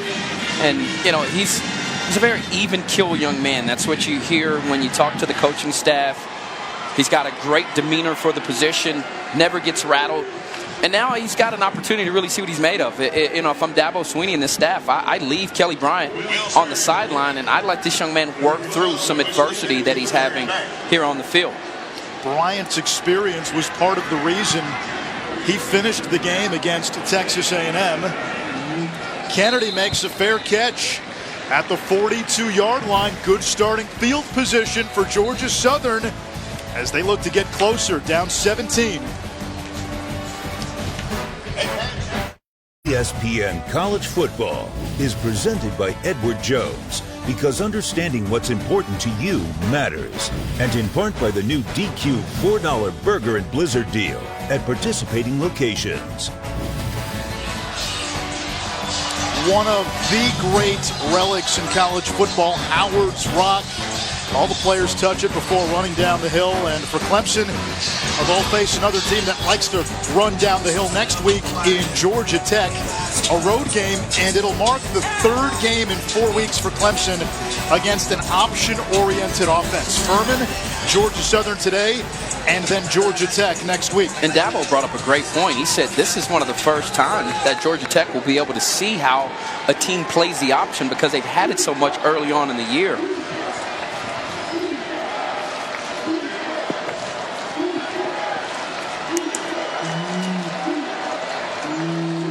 Fields taken down at the 45 by Trey Lamar, the middle linebacker. You're right, Paul Johnson usually has to go off of the previous year's tape to figure out how Clemson's going to play the option. Well, now he's got that plus the Furman game and this Georgia Southern game. I thought the Tigers have done a good job of defending it today, and Brent Venables, who was running quarterback of the option on Thursday, was really getting after the guys, making sure that they had proper eye discipline and the things necessary to stop it. Words keeps. That's the wrinkle that Georgia Southern throws at you. It's not all triple option. You see a bit of that zone read.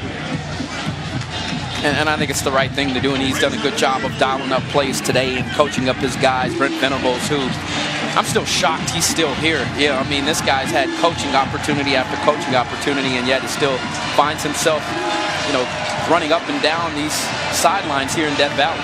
Could be 4 down territory for the Eagles. Words keeps it and moves the chains. Very good decision there, and finding that crease and getting in it. And he's got the speed and the quickness and the agility and mobility to do it. And that young man's worn out. But I thought it was a good decision. And, after not being able to convert, they were 0 of 7 on third down, and now gotten to third down 3 different times in a row and been able to convert. And the difference has been them being able to chip away at the sticks, not find themselves in third and long situation, and they've been able to operate the option.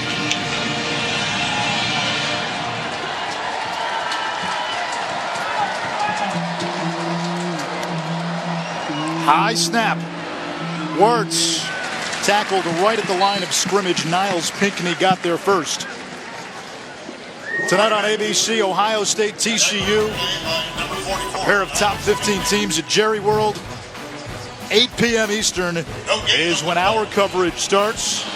Dwayne Haskins has been lights out as the Buckeyes quarterback. 9 touchdowns, 1 pick, completing 79% of his passes through 2 games. But a big test today against the Horned Frogs. Another high snap. Wirtz again. Will keep. And taken down by Joseph. It brings up a 3rd down. And I'd imagine, Ahmad, this has to be 4 down territory with the score being what it is. So 2 runs are not out of the equation. They're not. And I think as they start to bring in some muscle here, you wouldn't be surprised to see them go back into their read option, zone read package, and try to pick up the yardage here. 7 yards is certainly attainable with this offense on the ground.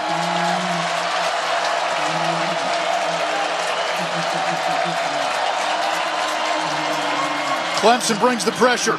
Wirtz to the air. He's got Fortune. And Obi Fortune reaches for the 1st down at the 35. And Georgia Southern, after going 0 for 7 on third downs to begin the game, now 4 for their last 4. Yeah, that was a nice play call also. And the O-line held up. They brought the pressure. Venables decided to heat up the pocket. Shai Ward stood tall and tough in the pocket and was able to complete the ball outside for a first down. High snap again. Wesley Fields tripped up, picked up 3. Oh, he knew it. You know, he gets past that. He lifts his legs and gets through there. He might still be running. And that might have been the second score for the Eagles. Dabo Swinney said earlier this week that he's got a ton of respect for the Georgia Southern program. Compared them a lot to App State, a team that was dominant at the FCS level and then moved up and was competitive right away at the FBS level. That's high praise. Movement on the line. False start, offense, number 66, 5-yard penalty, second down. That's Jake Edwards. Remember, in 2013, Georgia Southern, in their final season in the FCS, beat Florida at the Swamp. That was the famous game where the two Gators were blocking each other. 2011, they lost to Bama, but ran for 300 yards. Took Georgia to overtime in 2015. Won the Sun Belt in 2014, their first year as an FBS program. Fields devoured in the backfield, 3rd and long. Wilkins and Farrell were there. And what Georgia Southern has gotten back to under Chad Lunsford, option football, running the ball. They got away with that when Tyson Summers was the coach. Yeah, just too much muscle and movement inside. And you see Wilkins there with the swim move. And just how agile these big fellas are and getting pumped up with his buddy. Morphin time. That was good.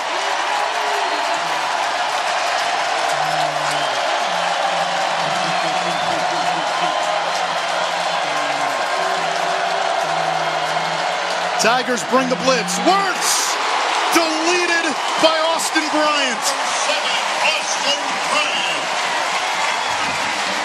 Second time today Bryant has gotten a sack going unblocked. And that is the Tigers' 4th sack of this ball game. Venables with a timely call. And you'll see him here at the top of your screen. Just an outstanding job. He does a good job of getting off of the ball. He knew he had a shot. And by time Shai Wertz had recognized it, it was too late.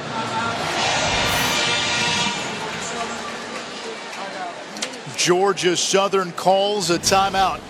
4th and 22. 6:38 to go in regulation. Time to look at the All-State AFCA Good Works team, which recognizes athletes who go all hands in with their charitable work. And part of the Good Works team, Clemson right guard Sean Pollard. Log on to ESPN.com and search All-State to see the full roster. 4th and 22. Georgia Southern is going to go for it. Why not? Down 17 on the road. 6.5 to go here in regulation. They've got the wind at their back. Here comes the pressure. And Cleveland Farrell gets the sack. And Clemson takes over. And that's the 5th sack of the ball game. And Farrell, who is a tough out. They're all coming off of that edge. And he's ferocious. This time here, just beating the tight end. Manhandled him at the point of attack. Shai Wertz was trying to squirt out of the backside of that pocket, but these guys are big, they're athletic. You see him change direction there like a cat and still managed to come up with the sack, and the 5th for this Tigers defense. Trevor Lawrence has played the entire second half.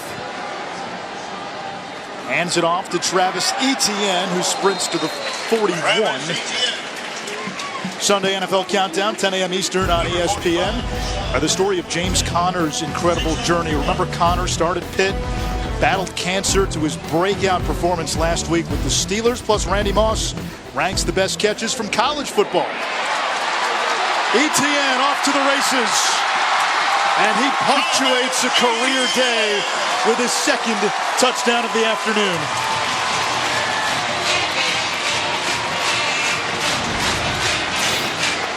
There's this breakaway speed that we've heard about. Etienne going to the boundary. This is hard. There's not a lot of space over here. Picks up a great block on the outside edge. And I said it earlier, he's so fast that if you don't take the appropriate angle on defense, he will blow right by you. He's the type of player that then can also set up the cutback because now you're overplaying his speed. And you saw it there. Top end speed like a sports car as Etienne finds the end zone. Former high school track star in Louisiana having a career afternoon. A career best 162 yards. He's needed only 16 carries. He's scored twice.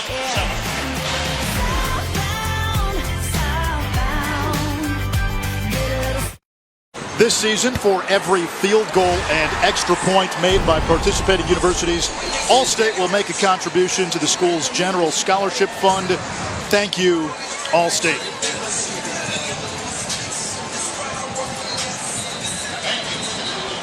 Number 5, James Outgreen. Number 12, Wesley in the third. Water to kick off.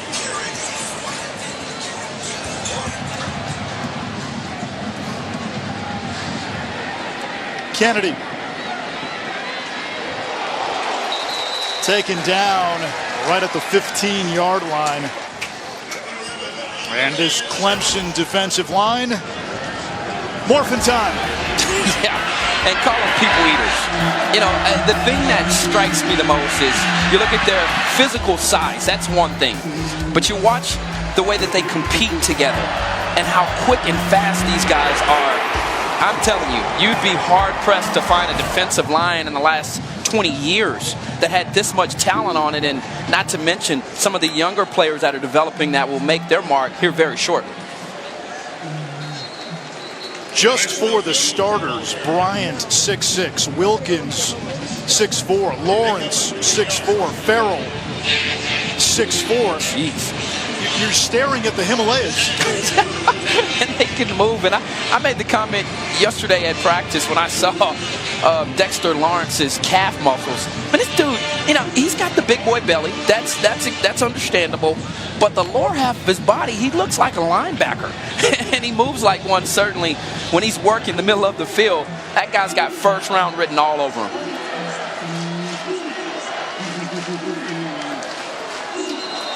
It was quite the scene at practice on Thursday. Offense number 58. 5-yard penalty. Second down. You were enamored with his calves. I mean, this was Johnny Drama, Billy Zane stuff. well, here's the deal. I played at the University of Texas with a guy named Leonard Davis, who was number 2 overall, who was built very similarly. You know, at 300 and the guy is 350 pounds. You know, and it's just one of those things. Anytime you see a big boy like that, man, and that moves that well, it's going to be hard on draft day for teams not to have him high on their draft board. Second and long. Fields for a gain of 4. Georgia Southern looking to get back to where it was just a few years ago, 2014, 2015 under Willie Fritz. Very successful seasons. Now the Tyson Summers era, let's be honest, it was a disaster. And what Chad Lunsford told us was the fans in Statesboro know what the identity of this program is. Yeah. Through their years in the FCS when they won 6 championships, it was the option. And he said nobody amongst the fans will ever get on you as a coach for running the ball too much. They'll throw it here because they have to, and it's 4th down. And going back to that style, the second half of last year, they started being more competitive. Started 0-6, won a couple of games, matched their win total from a year ago in the first 2 weeks this season. Now they're picked to finish 4th in the Eastern Division of the Sun Belt. They might be able to surprise some people. In a game like this, the coaches were telling us, it gives you an idea of how you measure up against the best. It's the best form of scouting yourself. Yeah, great point. And I also think with the way that Shai works, his potential and his ceiling, I think if he gets going, I think that 4th ranking is going to be a little bit low for this team. We have a penalty on the punt. Tigers will begin at the 36-yard line. Make it 37.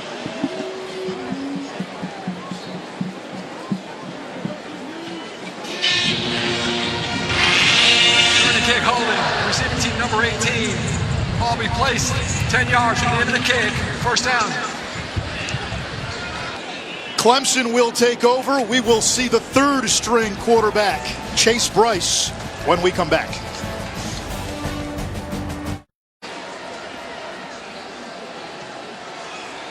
On first down, the handoff is to Adam Choice. Chase Bryce, the quarterback now for Clemson, the 3rd stringer. Kelly Bryant got hurt in the first half, re-entered the game in the first half, then went to the locker room early, did not appear on the Clemson sideline until the 4th quarter. So Trevor Lawrence has played most of this game, but with the score 31-7, we get a look at Bryce. And throws this one over the middle. That is complete. Will Sweeney.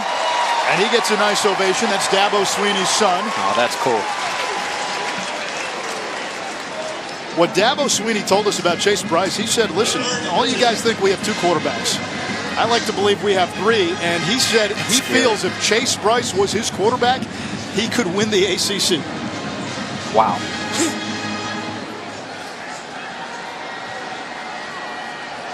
Adam Choice to the outside.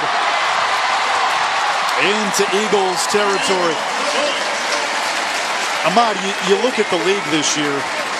We forgot to mention Virginia Tech in the first half. I still want to see more out of the Hokies. They beat Florida State, yeah, and look good doing so. But Florida State right now is getting shut out at Syracuse. And the Seminoles almost lost to Samford. So it's still wait and see for me with Virginia Tech. Pitt beating Georgia Tech right now. Louisville without Lamar Jackson as Dixon takes this handoff. The Noles clearly are down. I think BC has a chance to maybe be that 2nd best team. Miami losing to LSU week 1. How did they bounce back?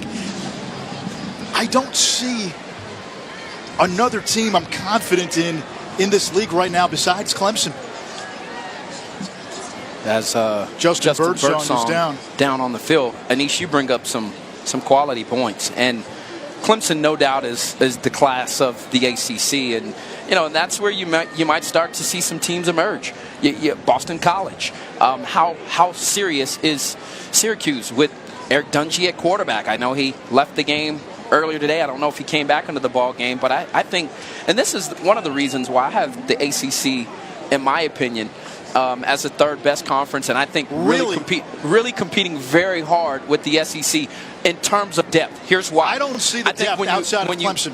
Maybe BC. When you don't have a clear-cut winner outside of Clemson, Clemson is head and shoulders above the rest. I think the middle of the conference and the lower half of the conference, in my opinion, is one of the strongest. And so that's where the ACC for me has really this year. I mean, you look at what's happened. Virginia lost to Indiana. North Carolina's in a tailspin right now.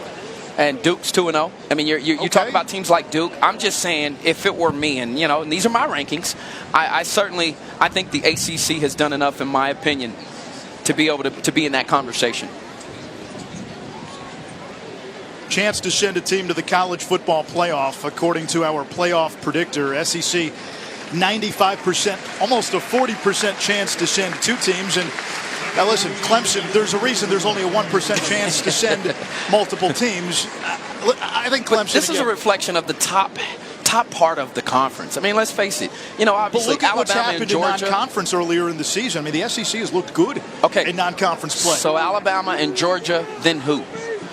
LSU has the win against Miami. LSU. You had LSU last week, and we'll see what happens with Auburn today. What did you think of LSU last week? Didn't play great against Southeastern Louisiana, but beat Miami and looked pretty good doing it week 1. Bryce over the middle, and that is caught. It's Ross inside the 10. Ross has had a nice game.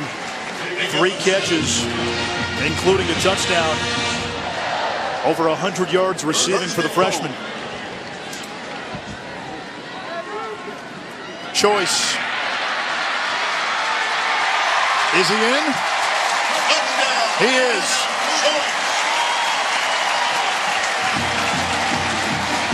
And that's the second time he picked up some great yardage behind the freshman left tackle, Jackson Carman, who came in at 365, dropped 20 pounds, and you'll see him number 79 on this side. Watch him. Picks up the big block. Sealing off the end there. And doing the rest of the work, putting that hand down, getting in the end zone. And Adam Choice with the touchdown, and Clemson scoring more points.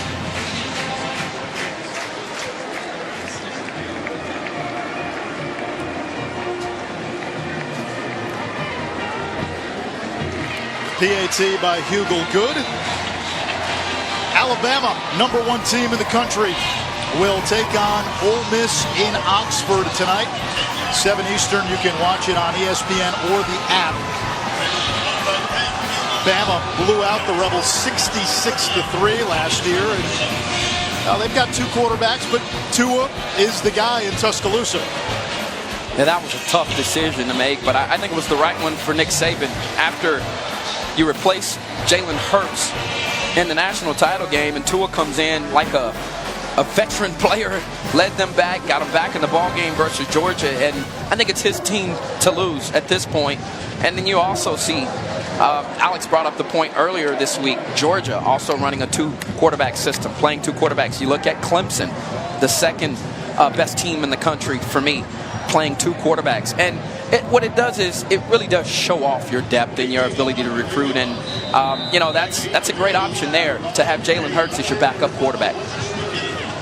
These are first world problems. They're not playing 2 right. because they don't have 1. They're playing right. 2 because they have 2.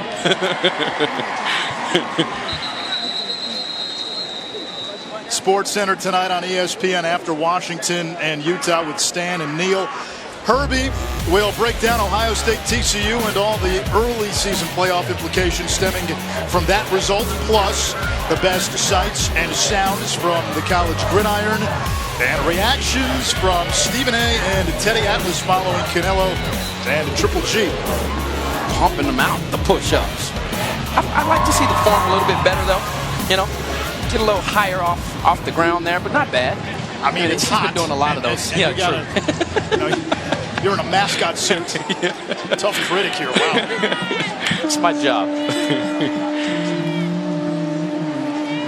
Straight ahead, Shy Wirtz. This is a young man who's coming home, and he's been through a lot. The quarterback for Georgia Southern in the offseason.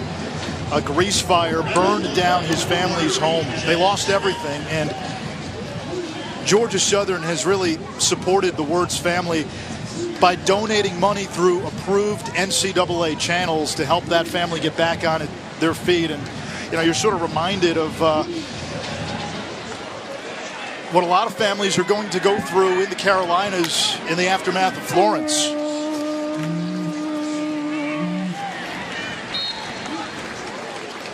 We have had good weather today. No real signs of rain. We wondered what kind of condition this game would be played in. It's been gorgeous out. Now the hurricane, now a tropical storm making landfall. But part of the reason that this game is being played in the time slot it was moved up to, again, avoid any issue with potential weather, which is expected later on today.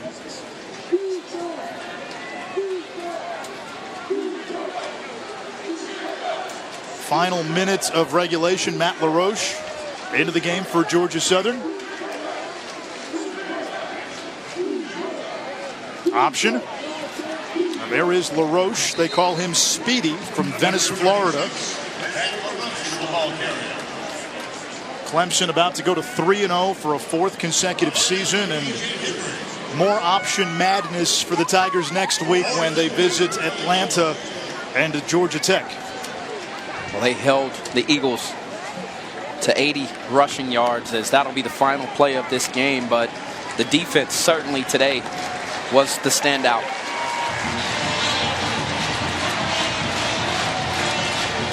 80 rushing yards against an offense that averaged almost 330 coming into the game. Clemson puts the ribbon and wrapping paper on this one. 38-7, our final score. Coming up next, Goal Line on ESPNU. For Ahmad Brooks and Alex Cordry, I'm Anish Shroff. See ya.